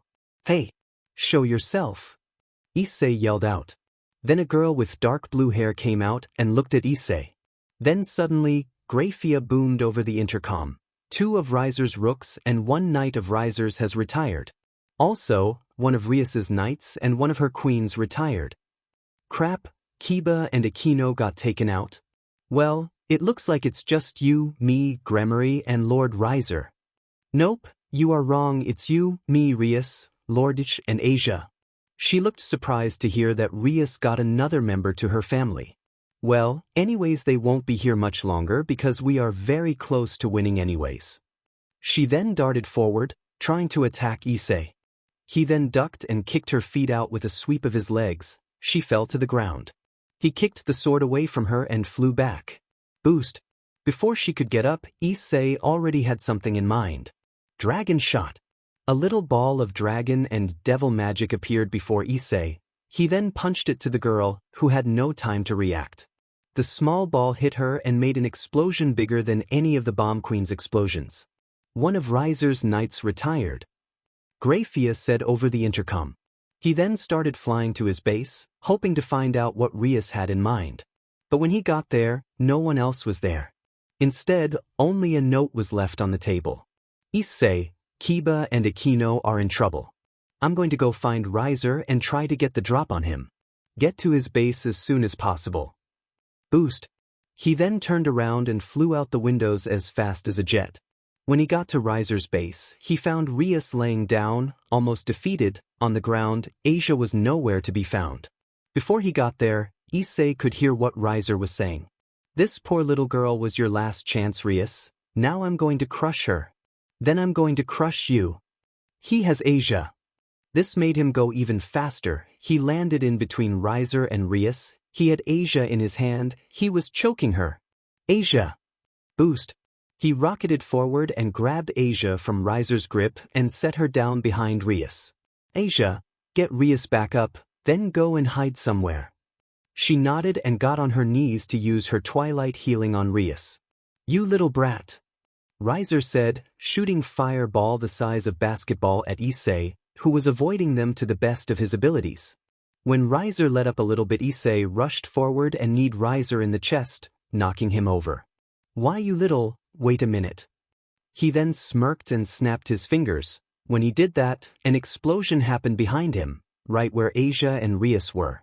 I placed a little charm on your friend, now she is a bomb. Riser yelled at Issei. 1 on Rias's bishops retired. Riser then got up and started yelling at Issei, I am an immortal bird. No one can even land a scratch on me. You know what? Your parents deserved what they got. Your parents tried to protect you. So I cut them down. Haha. Riser was a mess. He was losing his mind. Issei's balance breaker broke off of him, who was just standing, listening to Riser. Issei, Rias quietly said. Issei looked up and Riser saw he was crying. You, Riser, you made a very bad mistake, Drake said to Riser. Issei then deactivated his boosted gear. He looked at Riser with cold, dead eyes. Then, a black crown appeared on Issei's head. It had dark gems and seemed to hold a universe inside of them. Yes, yes, indeed, you have made a very, very bad choice, Mr. Bird Guy, said a very creepy, unworldly voice. Nakmar mode engaged.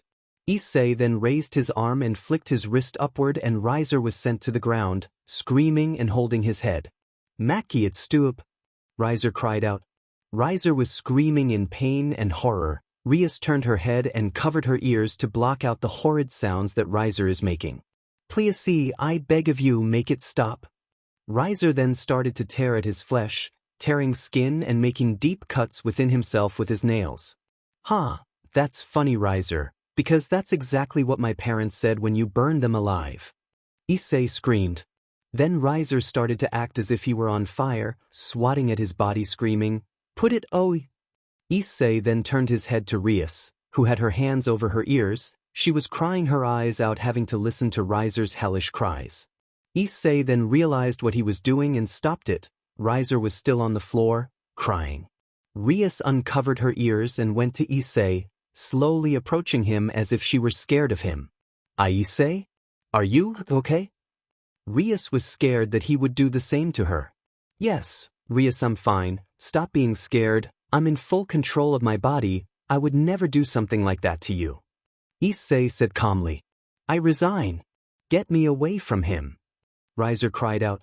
Then they were all teleported to a white room, where all the other members of Rias's peerage were. Issei ran to Asia and hugged her, very tightly. Asia, I'm so sorry I wasn't able to protect you. I'm still not strong enough to protect you. Issei said while crying in Asia's shoulder. Hey, it's fine. I'm all better now. And you won. You beat Raynare. Asia said cheerfully. Issei, what was that you did to Raynare? Rias asked. She looked to be still a little scared of what happened just a few minutes ago. I will explain when we get back to the schoolhouse. Issei said. At the old schoolhouse. Now, Issei, explain yourself.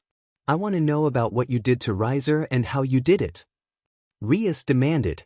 Well, I have more than one sacred gears. Everyone except for Asia was shocked. 2 sacred gears. That's unheard of. Its name is Mare. He is an old myth that turned out to be true. He is the source of all nightmares, so me and Drake decided to try and tame him. And it worked, kind of. Issei started to explain. Yes, I made a deal with him when I was made into this filthy thing called a sacred gear. I would let him borrow my power, if he would let me. Have some fun with him the night after, when he falls asleep. Everyone was confused when the crown started talking. I killed him and transferred his soul into this crown. Issei told everyone. So you gave Raynare a nightmare, so what? Rias asked, confused. Well, using Mare, I can make a nightmare seem like real life. What he was experiencing was a hell of my and Mare's creation, using Nakmar mode. Said Issei. I made him see bugs crawling into his skin and then those bugs eating him from the inside, and his body limbs were being torn apart, slowly, and then I set him on fire. But the interesting thing is that when I use Drake's power to boost Nakmar mode, it make the pain feel real, hence why he was begging for mercy. Issei said calmly. Everyone looked at Issei with wide eyes, trying to comprehend what Issei just said. Issei, what did Raynare say about your parents that set you off? Rias asked. Issei just put his head down. I don't want to talk about it. Issei said. Then, after a long silence, Asia spoke up. Issei, it's time to go home, you have to get ready for tonight. Asia said, taking Issei's hand into hers. Yeah, I will see you all in a couple of days. Then the two walked out of the room, still holding hands. In a few days, why so long? Rias thought. Back at Issei and Asia's house. Issei changed into comfy pajamas and Asia did the same. Issei, are you ready for tonight? Asia asked, worrying about Issei. Yes, Asia, I am. Issei replied quietly. Then the two got into Issei's bed, Asia hugging Issei tightly. Issei whispered to Asia, Asia, I'm scared. Boy, you should be. You can't even imagine the kind of fun I'm going to have with you tonight. You though that you put Mr. Birdman through his hell? Well, your human mind will be blown after you hear what I'm going to do to you tonight. Within 5 minutes, you are going to wish you were dead. The crown was talking again. Issei then began to shake. Asia leaned and kissed him on the mouth. This seemed to calm him down a little bit. "Issei, I love you," Asia said. "I love you too, Asia," Issei said. "I will do everything in my power to keep him alive tonight, so you don't have to worry too much, but I can't do anything to suppress the pain or else that would break the deal," Drake said out loud. Asia kissed him again and Issei closed his eyes, ready to face the night. 2 a.m. Rias was worried about Issei. What had the crown meant? Have fun? She teleported into Issei's living room to check on him, but all he heard were screams of agony. Rias ran upstairs to where she heard the screaming coming from. She opened the door to Issei's room. What Rias saw was like hell to her. Issei was throwing himself around the bed, looking as though he was about to explode. Then he screamed, "Someone kill me, please kill me." Rias also saw Asia, hugging onto Issei as best as she could, but she was being hit by Issei. She just took it and continued hugging Issei. She used her twilight healing to heal any wounds that Issei inflicted on himself and her. Rias could also hear Asia crying, trying to calm Issei down, but it wasn't helping. Rias knew she could do nothing, so she ran out the door and teleported out of the house. The last thing she heard before teleporting was Issei telling her, "Aris, kill me, please end my suffering." The next day, at the Occult Research Club, everyone was gathered around, excluding Asia and Issei. Rias and Aquino were sitting on one of the two couches, while Kiba and Kaneko were sitting on the other. They were discussing what happened during the raiding game yesterday. Turns out they also had traps set up in the same area as we did. After I got done fighting the other night, I turned around and activated a charm set by their queen, then an explosion happened and I was teleported into the hospital to get bandaged up. Kiba explained. "That's kind of what happened to me too. I was fighting the rook and their other pawns and their traps got set off and I guess we all disappeared." Aquino said. Kaneko turned to Rias and explained to Rias what happened to her and Issei. Rias took in that knowledge and put her head down, thinking about the details. Then, after a few moments of silence, Aquino tapped Rias on the shoulder, asking her, "So Rias, what happened when Asia disappeared? I've never heard of power before." Rias looked at Aquino. She looked like she didn't want to talk about it. "Well, putting that aside, let's go out and get some contracts done," Rias said, hoping to change the subject. They all agreed. Kiba and Kaneko teleported out of the room to go to their first contracts for the day, leaving Aquino and Rias to themselves. "Aquino, I want you to stay here. If they come back, tell them to try to form new contracts when they get down servicing their already formed contracts." Rias ordered Aquino. "I'm going to go check on Issei and Asia. I'll be back," Rias said when she started heading to the door. "Okay, Rias, tell them I said hi," Aquino said before she closed the door. At Issei and Asia's house, Rias decided to walk to Issei's house instead of teleport. She wanted to stall going to see Issei. She was scared of what she might find, but she had to check on them. Rias knocked on the front door and after a few moments, Asia opened the door.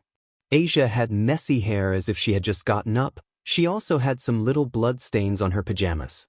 Asia told her to come in and sit down. She made some tea for her and sat down with her. Asia also noticed that Rias was starting at the little blood stains on her pajamas. Asia just lowered her head and said quietly, "This is not my blood, you know." Rias just jolted her head up, realizing she was staring at her. "I'm so sorry, Asia, I didn't mean to stare."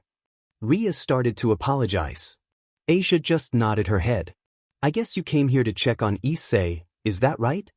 Asia asked. Rias just nodded. Asia looked at Rias with sad eyes, then she got up and grabbed Rias's hand. Rias got up and followed Asia, up the stairs and through the door. Rias saw Issei, laying completely still in his bed. Rias could only faintly see him breathing. "Rias, if Issei tries to use that power again, please try to stop him. I hate to see him go through this just for payback," Asia said quietly, trying not to speak too loud in fear she would wake Issei. "Issei." Rias started to talk, but she stopped, seeing Asia starting to cry. "Do you know what it's like hearing the person you love beg you to kill him? It's horrible, Rias. Please never let him go through that again," Asia said through her sobs. Rias took Asia in her arms and hugged her, and Asia just hugged her back. Asia was starting to cry into Rias's shoulder. Rias just stood there, not sure what to do. Then, after a few minutes of trying to comfort Asia, they broke apart and closed the door and went downstairs. Asia, do you want me to stay here with you for a while? Rias asked, hoping that she would be company to Asia while Issei is sleeping. If you're not too busy, then yes, I would love that. Asia replied. 30 minutes later, Asia and Rias were in the living room, sitting next to each other. Asia was talking about things that they saw when they went to Europe when they heard a knock on the door. Asia got up and walked to the door. She looked through the peephole and then opened the door. The person who walked through the door was a man, with black hair and a brown trench coat. Asia, where is Issei? Said the man. He's right upstairs, sensei. Asia responded. Sensei? So is this a teacher of Issei and Asia's? Rias though while staring at the man. He then started to walk upstairs, carrying a briefcase in his right hand. When he got into the room, he shook Issei to try and wake him, but he didn't, so the man just sat the briefcase on his bed and popped it open. Rias and Asia tried to get a closer look. It was just an empty briefcase? Wait, there was a small bottle in the middle of it. He took the bottle and swirled it a few times in his hand, then he took the top of and threw it by us. He took a single drop of the liquid that was inside the bottle and put it in Issei's mouth. When the drop went into his mouth and he swallowed it, Issei's body started to move. He moved his hand to his head. Then his eyes opened, he looked at the man with black hair, then reached up and touched his face. Sensei, Issei said. It's okay, Issei, you are going to be fine. I just put a phoenix tear in your body, you're going to be fine. The man said. Then Issei lifted his body and hugged the man. The man just looked surprised. I'm so glad that you're really alive. Issei said. Well, of course I am, no one can take me down easily, remember? He just replied. He made me watch you die, over and over again. Issei then started to cry. He looked up from hugging the man and saw me and Asia. He let go of the man and ran to Asia, almost knocking her off her feet. Asia, I. Issei just stopped talking and kissed her. I went through hell over and over again last night. I was stabbed, had my toes and fingers chopped off, and I even caught on fire, but the worst thing was seeing you get hurt. He made me witness him doing horrible things to you. I couldn't take it, but I was powerless to stop it. Issei said. They hugged and kissed over and over again. Rias was thinking about giving them some privacy when he turned to her and went to hug her too. He let go of her, still crying, and took Asia's hand and walked downstairs. Asia made them all tea. They sat to talk in the living room. Sensei, thank you very much for that. It would have taken me many days to recover if it weren't for you. Thank you. Oh, it was no biggie. I just had some dirt on the Phoenix family, so they gave me that to keep quiet. The man said. Oh Rias, this is my sensei, Otto. Issei introduced his teacher to Rias. He stood up and shook her hand. Hi, I'm Rias Guerrero, nice to meet you.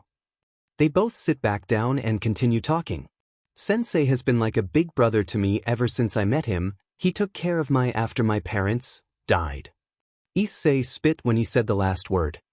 He trained me to use my powers ever since he realized that I had this power. Issei explained. I had no idea that he was part heavenly dragon. When I realized it, I almost passed out. From then on, I knew I had to train him. Said Adam. They all chatted about Issei's childhood for the whole night. It was filled with happy moments, sad moments, and exiting stories of fallen angel slaying. Later that night. Well, I guess it's time to go. I will be back tomorrow to check on you, Issei, so don't be surprised when I show up at your front door. Otto said, leaving out the front door.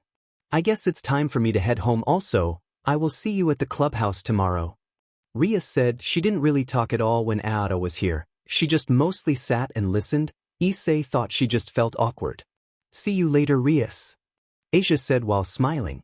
When everyone left, Asia was taking care of the teacups and Issei was picking up his room from last night. After he got done, he came downstairs and Asia had set up another date night. There was popcorn, a big blanket, and lots of movies scattered on the floor, with Asia in the middle of them. She got up with a movie in her hand and started cleaning up the others. What she picked out was a comedy movie. She smiled happily, holding in her hands showing Issei. I figured that after what happened last night, we should make this night fun-filled. Asia said before she ran off to put the movie in. This will be fun, Issei thought. When the movie was put in, Asia ran around the house turning off all the lights in the house and closing the all curtains in the living room. Then she grabbed Issei's hand and led him to the couch. They both sat down and Asia threw the blanket over them both. Asia took Issei's hand and put his fingers in between hers. She then leaned over and sat on his lap, leaning on his body. Asia hit the play button and grabbed the popcorn, putting some in her mouth before offering some to Issei, which he took. Halfway through the movie. You know what, this movie is actually pretty funny. Issei thought. Ha-ha-cha. Whaha. Apparently Drake thought the same thing. Drake was laughing to himself hysterically. It was hard to concentrate on the movie with him laughing in his head. You know, it's really hard to concentrate with you laughing like that.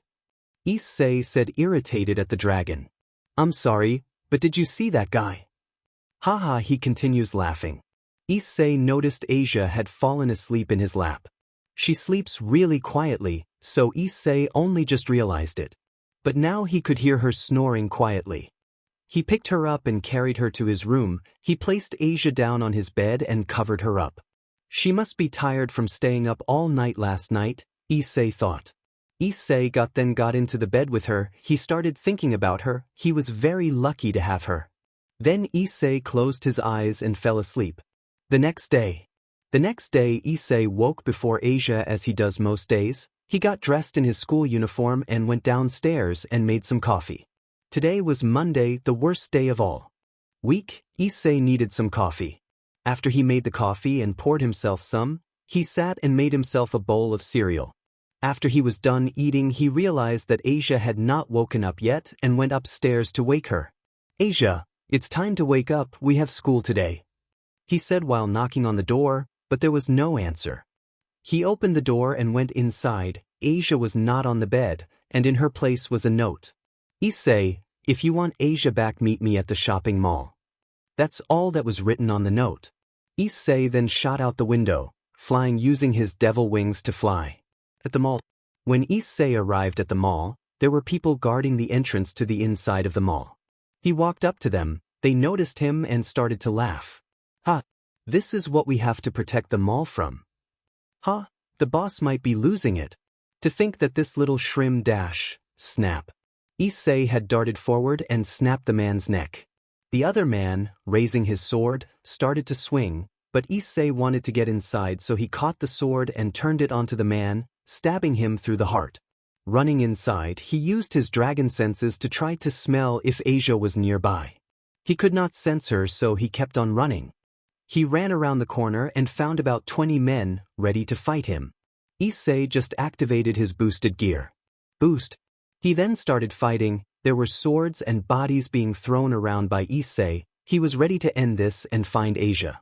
For the last 5 men he just stood there. He could tell they were far more powerful than the other men he fought. They all held powerful sword and 3 of them charged at him. Boost. He stood there, blocking all the swords that were flying to his body. Then they all flew back and landed with their comrades. Dragon shout. The dragon within Issei started to blow the remaining 5 away. They all landed in the wall behind them and slumped down to the ground. Boost. He just ran past the 5 and continued running. He got to the middle of the mall and saw a mass of people. They all held swords and guns, looking for a fight. Boost. Issei looked at the mass of people. He knew he could be in trouble with this amount of people. He tried to look around to see if he could use something to get an edge on these people when suddenly he heard Asia's voice over the mall intercom. Issei, please help me. We're in the mall's OFFI dash. Then the intercom turned off. This made Issei mad. He turned to the mass of people again. Welsh Dragon Balance Breaker. With his armor he charged into battle. There was swords and bullets flying at him. But he didn't care, he just wanted to get to Asia. He tore through all the people, throwing them like they are garbage. When he was done, there were people all over, on the ground, bleeding and asking for help. But Issei didn't care, he just carried on. It sounded like Asia was going to say the office before she got cut off. Then suddenly Issei got thrown into the air and out the skylights, where he landed on the roof. It was a trap. Issei though, getting up. Then someone walked up to him and he was carrying Asia. You have done good boy, but now you have to beat me. The man said he was wearing a big black hood, covering his whole face. Boost! Issei jetted forward, catching the man off guard and punched him in the gut. The guy just put Asia down and got into a fighting stance. He looked like he knew what he was doing. Boost! Issei was now powered up. He then released a huge amount of power and aura that shook the ground. The man ran forward, trying to punch Issei, but Issei was powered up and was ready to fight. He kept dodging the man's punches, but the man was very fast. He ended up hitting Issei in the face, knocking him backward. Part of Issei's mask was broken, revealing that his nose was bleeding. Boost! The man just kept throwing punches at Issei. He was too fast. Dragon shout! This blew the man away a few yards, but he was still on his feet. Power up, Dragon Slayer, Ascalon. The blade came out of Issei's left arm. With this he had some range to his melee attacks. Boost! Issei's body was now pouring out power. Issei was powered and fired up, and he was determined to beat this guy. Issei moved very fast. He was trying to cut this guy, but he was way too fast and too strong. Issei tried to back off and think of a strategy, but every time Issei tried to get away, he would jump forward and attack him. Issei started to put some demonic power into his sword, making it go faster, but that guy was always one step ahead of me. The guy kept attacking Issei, over and over throwing punches into his dragon armor.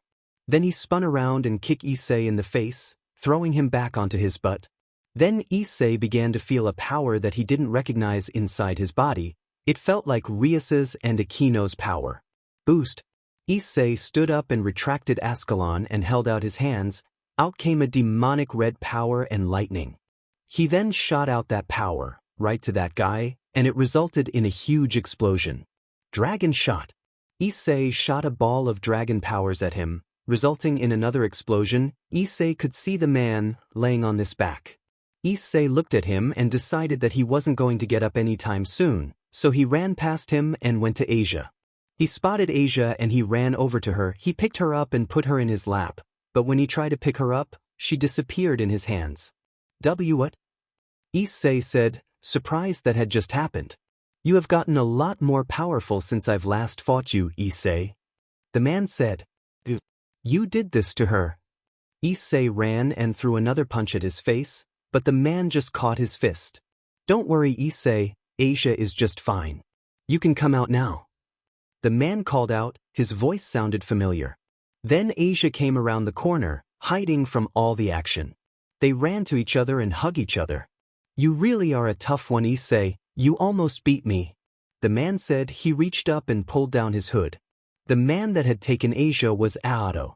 Sorry about all this, Issei. I just needed something to get you motivated, so I asked Asia for her help. Issei looked back at Asia. You were in on this, Asia? Asia nodded and said, Yes, I was against it, but Aado insisted that me being kidnapped would enable you to fight to your full potential. So this was all just a game? Issei asked Aado. No, it was a test, to see how much more powerful you have become since completing your training with me, and I do have to say that you have gotten a lot stronger. You almost beat me at half power. Aado explained. He then pulled the collar of his shirt down and revealed some tattoos much like Issei's. I had Asia put these on me so that it would be more a fair fight. But what about all those people in the mall that I fought? Thinking about the people he thought he killed. Oh, those are just shadow replicas of me. Using shadow magic, I made them to warm up into balance breaker before you got here. Aado explained. He looked back at Asia and she just put her head down. Well, I guess we should head to school, after I get a change of clothes, of course. Issei said, trying to cheer Asia up. She was obviously upset about betraying Issei. I don't think so, Issei. You're coming with me. Aado said. Wait, what? Issei said. We have some important things to do. Aado said while laughing. Aado took Issei and lifted him over his shoulder and took off in the sky, leaving Asia alone. After the events of that morning, Asia walked home by herself. Aado had taken Issei even before she could say goodbye. She had no idea when he was going to be back or where they had gone. Asia arrived at home. She decided not to go to school today, so she went in and got changed into casual clothes. Then she started cleaning up from the night they had last night. There was popcorn everywhere. Apparently she or Issei had spilled popcorn onto the floor last night, and it was everywhere. She put away the blanket and pillows and got out the vacuum cleaner and started to sweep the carpet. When she got done cleaning the living room, she put the vacuum cleaner away and started to clean the kitchen. Then after the kitchen, she started on hers and Issei's bedroom. She opened the curtains and made their bed, making it so that any mom would be proud of it. Then she turned to the other side of the room. There was a desk and a dresser across from the bed. She dusted the dresser, then moved onto the desk. Before she started cleaning the desk, she moved some of the picture frames from the top shelf of the desk. There were pictures of her and Issei traveling around the world. There was one when they went to Paris, Rome, and Mexico. Those were some great pictures, and they looked like they were just taking a trip, if you didn't know the story behind them. Issei and Asia just got done with training and started a life of their own. When the fallen angels heard that the Red Dragon Emperor had become stronger, they wanted that power for themselves, so they tried to take it from them, so they just kept running, but they kept finding them, so they would fight and run. Until they found this place that was Devil's territory. When they found that out, they decided to hide here as fallen angels were not allowed to come into Devil's territories. They thought that they could just hide from the devils and live here in peace, but that didn't even last a day, and they found Issei. But now they were here, and they were happy to live with the devils. Asia put the pictures on the bed and cleaned the desk, then she put them back. After Asia had spent some time cleaning the whole house, she decided to take an easy day and read some of her favorite books. Asia loved reading, she always has, even when she was a little kid. She picks up her favorite novel and decides to read that for a while. It was about a boy with powers such as super strength and super speed. He has to defend himself and his family. This book reminded her of her own life, of Issei and how he protects her. Evening. After a few hours of reading, Asia puts the book down and gets up. She stretches and puts away the books on the bookshelf. She looks around. Asia was very lonely. She walked to the front door and slipped her shoes on. She wanted to go see Rias and the others, to try to break this loneliness. She started walking to the old schoolhouse and she began to think about Issei. She wondered what he was doing right now. Aado said that he was going to train him to use that new power, so he must be doing something with that. Aado had taken care of her and Issei for a very long time before they came to Kuo town. He also trained Issei to be very strong. That's why Issei is as strong as he is now. But Issei will never be as powerful as Aado. He is one of the strongest beings ever. Aado is a master at fighting, using the elements and his supernatural strength to his advantage.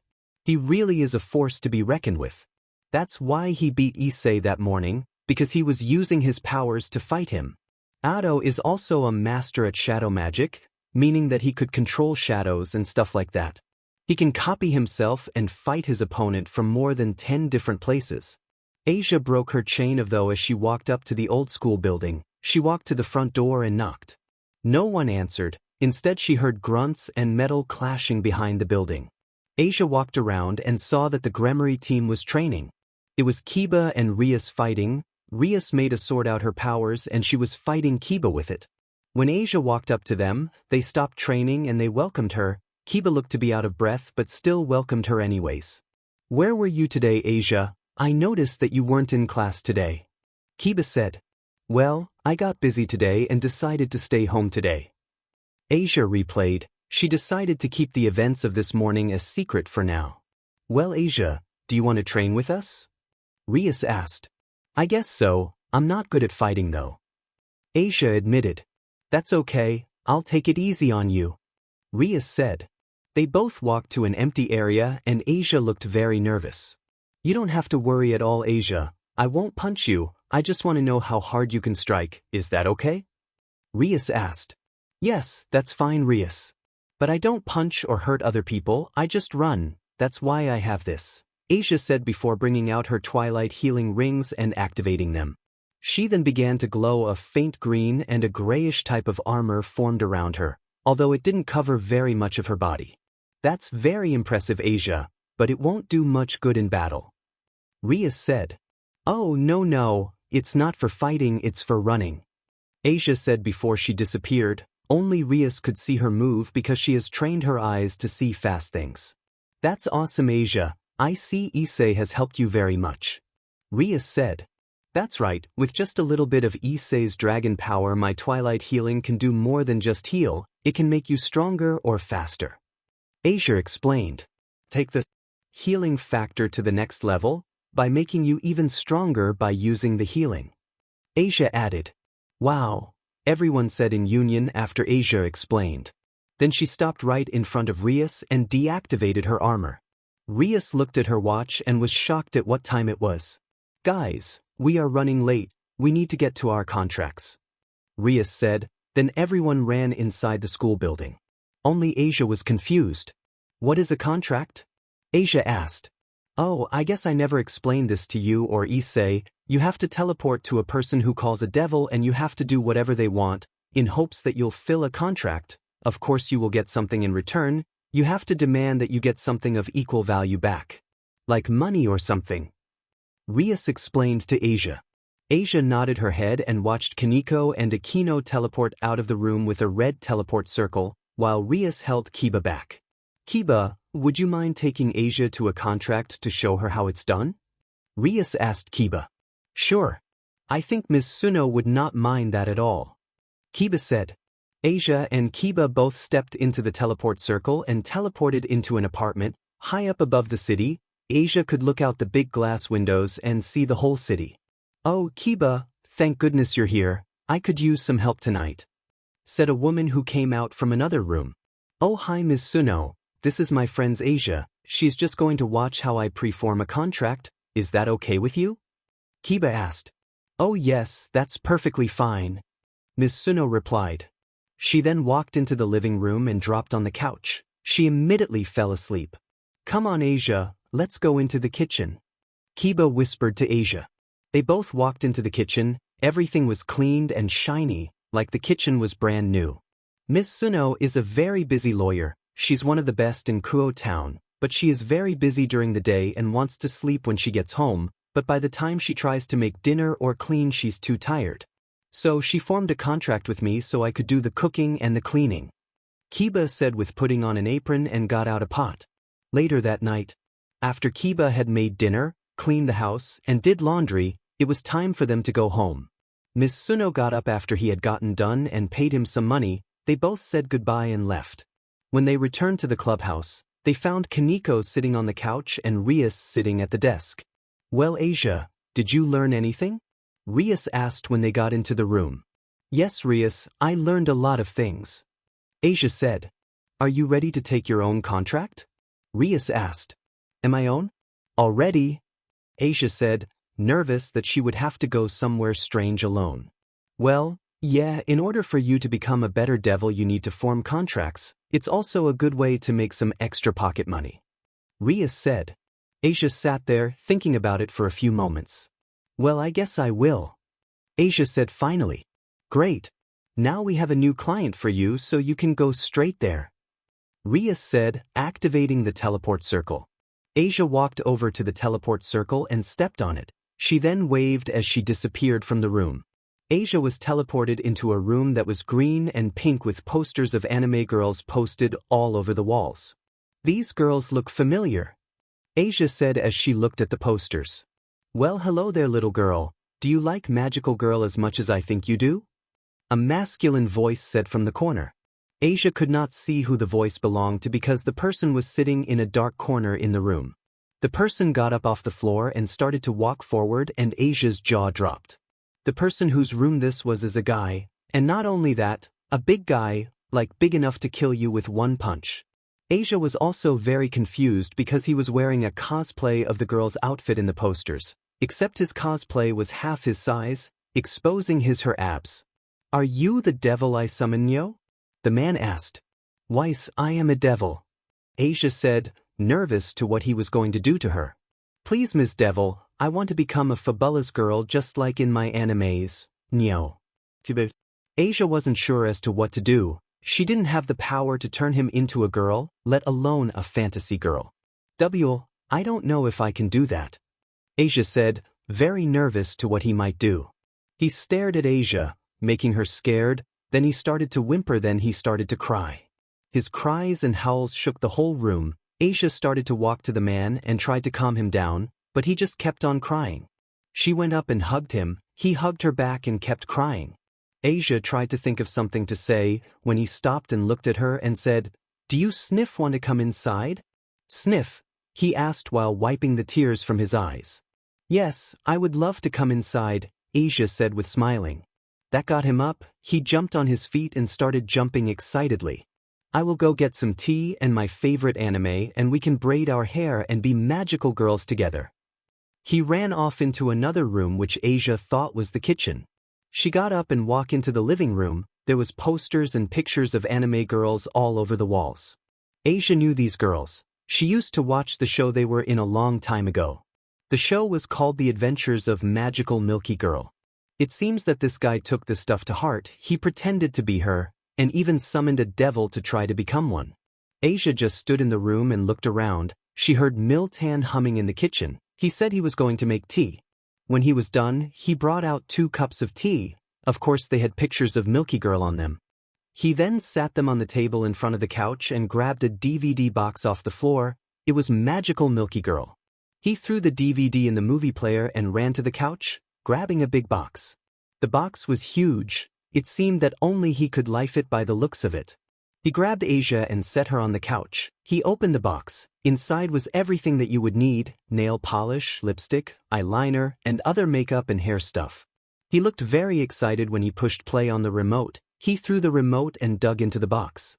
3 hours later, after they had watched the whole Magical Milky Girl Season 1 box set and done their makeup, made up their hair into braids, and done everything else that Miltan had in store for them, Issei thought it was time to go home. "Wait, before you go home, can I form a contract with you so that we can do this again, yo?" Miltan asked. Well, of course you can, I have the paper right here," Issei said while pulling out a piece of paper that Rias handed her before she left.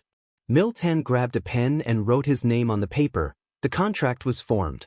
"I hope Rias will be happy," Issei thought. "Now, my master said in order for this contract to be fully formed, I need to receive something of value that matches the actions that match the contract." Issei said. "Well, I don't have much money, so you can have this nyo," Miltan said while grabbing another Season 1 box set and put it in Issei's hands. "Thanktan," Issei said, not sure what she would do with this DVD set. "Okay, I will see you later, Ms. Devil nyo," Miltan said before leading her to the door. Issei walked outside, saying goodbye to Miltan again before he shut the door. Issei then took a moment to breather, then she teleported into the old school building. Rias was the only one left in the building, and she looked tired. "Ah, Issei, you're back. I wanted to stay here so that I know you returned safe," Rias said. Issei just sighed and slumped on the couch. She was very tired. She looked at the clock. It was 3 a.m. "I'm sorry to put Miltan on you for your first contract. No one else would take him, but we had to because his desire was bigger than anyone else," Rias said. "It's okay, Rias, I'm going to go home. I will see you tomorrow," Issei said while yawning. Issei started to head out the door before Rias got up and followed her. "Let me walk you home, it will wake me up too. Plus it's a very beautiful night out," Rias said. Issei just nodded. They continued walking. Rias asked Issei what they did while she was at Miltan's house. Issei explained that he had asked to be transformed, then what happened after she said she could not. Then she explained what she and Miltan did after she calmed her down, when they watched anime and put on makeup and put their hair up. Rias just listened to Issei talk. She talked the whole way home. When they got to Issei's house, Rias stopped and was about to say goodnight, but Issei stopped her.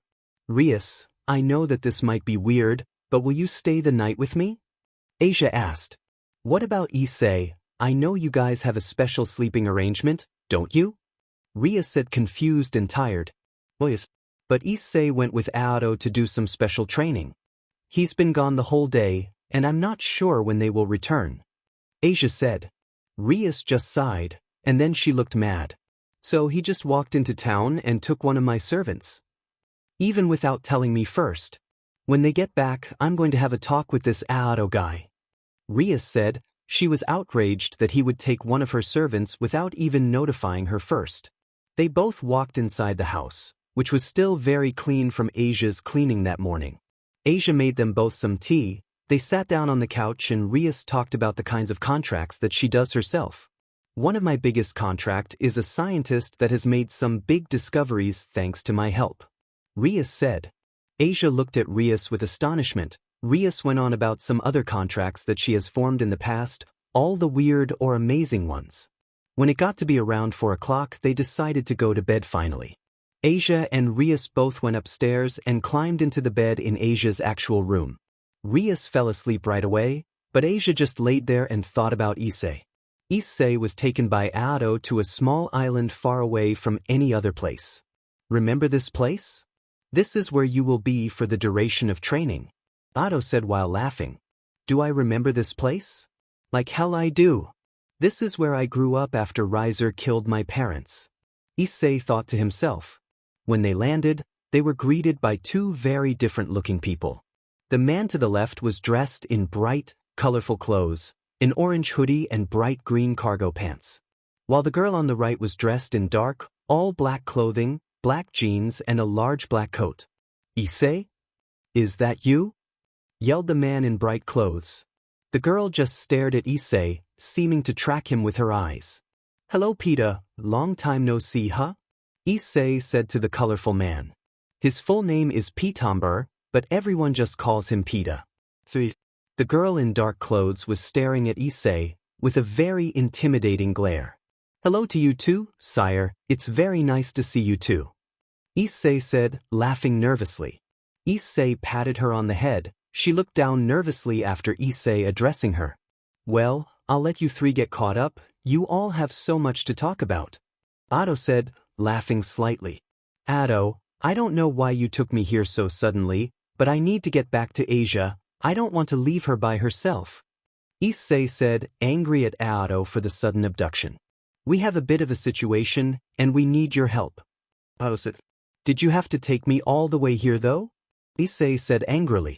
I wanted you to spend some time with your old friends and new comrades. I'll explain everything tomorrow, spend some time with Peter and Sire, have some fun, do whatever you kids used to do when you were little. Ado said, while laughing and walking out of the room. Issei sat in the small room with his 2 other friends. They were close when they were little, but now, since they haven't seen each other when Issei went off with Asia, they weren't so close. Hey Issei, remember that trail we always used to run when we were little? Want to go there? For old time's sakes. Peter, there used to be a trail they set up with targets, and they would run as fast as they could through the trail, hitting the targets as accurately as possible. Whoever made it out fastest and had the best accuracy won. Issei thought about it for a second. Sure, why not? Issei could hear a very, very small gasp of excitement from Sire, but she started to blush and put her head down. They started towards the old trail, passing old and new building. Issei could remember every single old building they had. But there was also some new buildings that he never saw before. Peter noticed Issei gawking at the new, fancy buildings. These were put in when Ado started having guests over for dinner parties and such. Peter explained. He started pointing to some of the buildings and explaining what they were. That's a diner hall, where Ado has all of his dinner parties. That's the new trophy hall. Peter went on and on about all the new trophies that Ado got from his adventures. So, when was the last time you guys have been off this island? Issei asked. They thought about it for a minute. Ado lets us off the island about once every month. We go the mainland and do help with different missions. Peter said. Issei was dumbfounded. Once a month? Only for missions? What is Ado thinking? They kept walking until they reached the old trail. There was a path leading into a heavily wooded forest area. Are you ready, Issei? You can go first. Peter said. Issei agreed and took his spot at the start line, when Sire leaned to him and whispered, Be careful. Issei just nodded, and when Peter said go, he took off into the woods. It was just as he remembered it. The targets were in the same exact spots and the path was still clearly marked. Weird, after all these years, this path doesn't have any plants growing on it. Issei thought. Issei heard a whistling sound to his right. Issei ducked just in time for a dart to hit the tree behind him. He stopped and looked at the dart, when another one shot just past him. More darts kept shooting at him, with deadly accuracy. Issei had to keep running.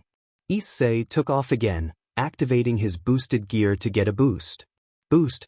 Issei ran faster, but to his surprise, fireballs were now being flung at him from the dark forest. Boost. Issei ran even faster, barely avoiding fireballs.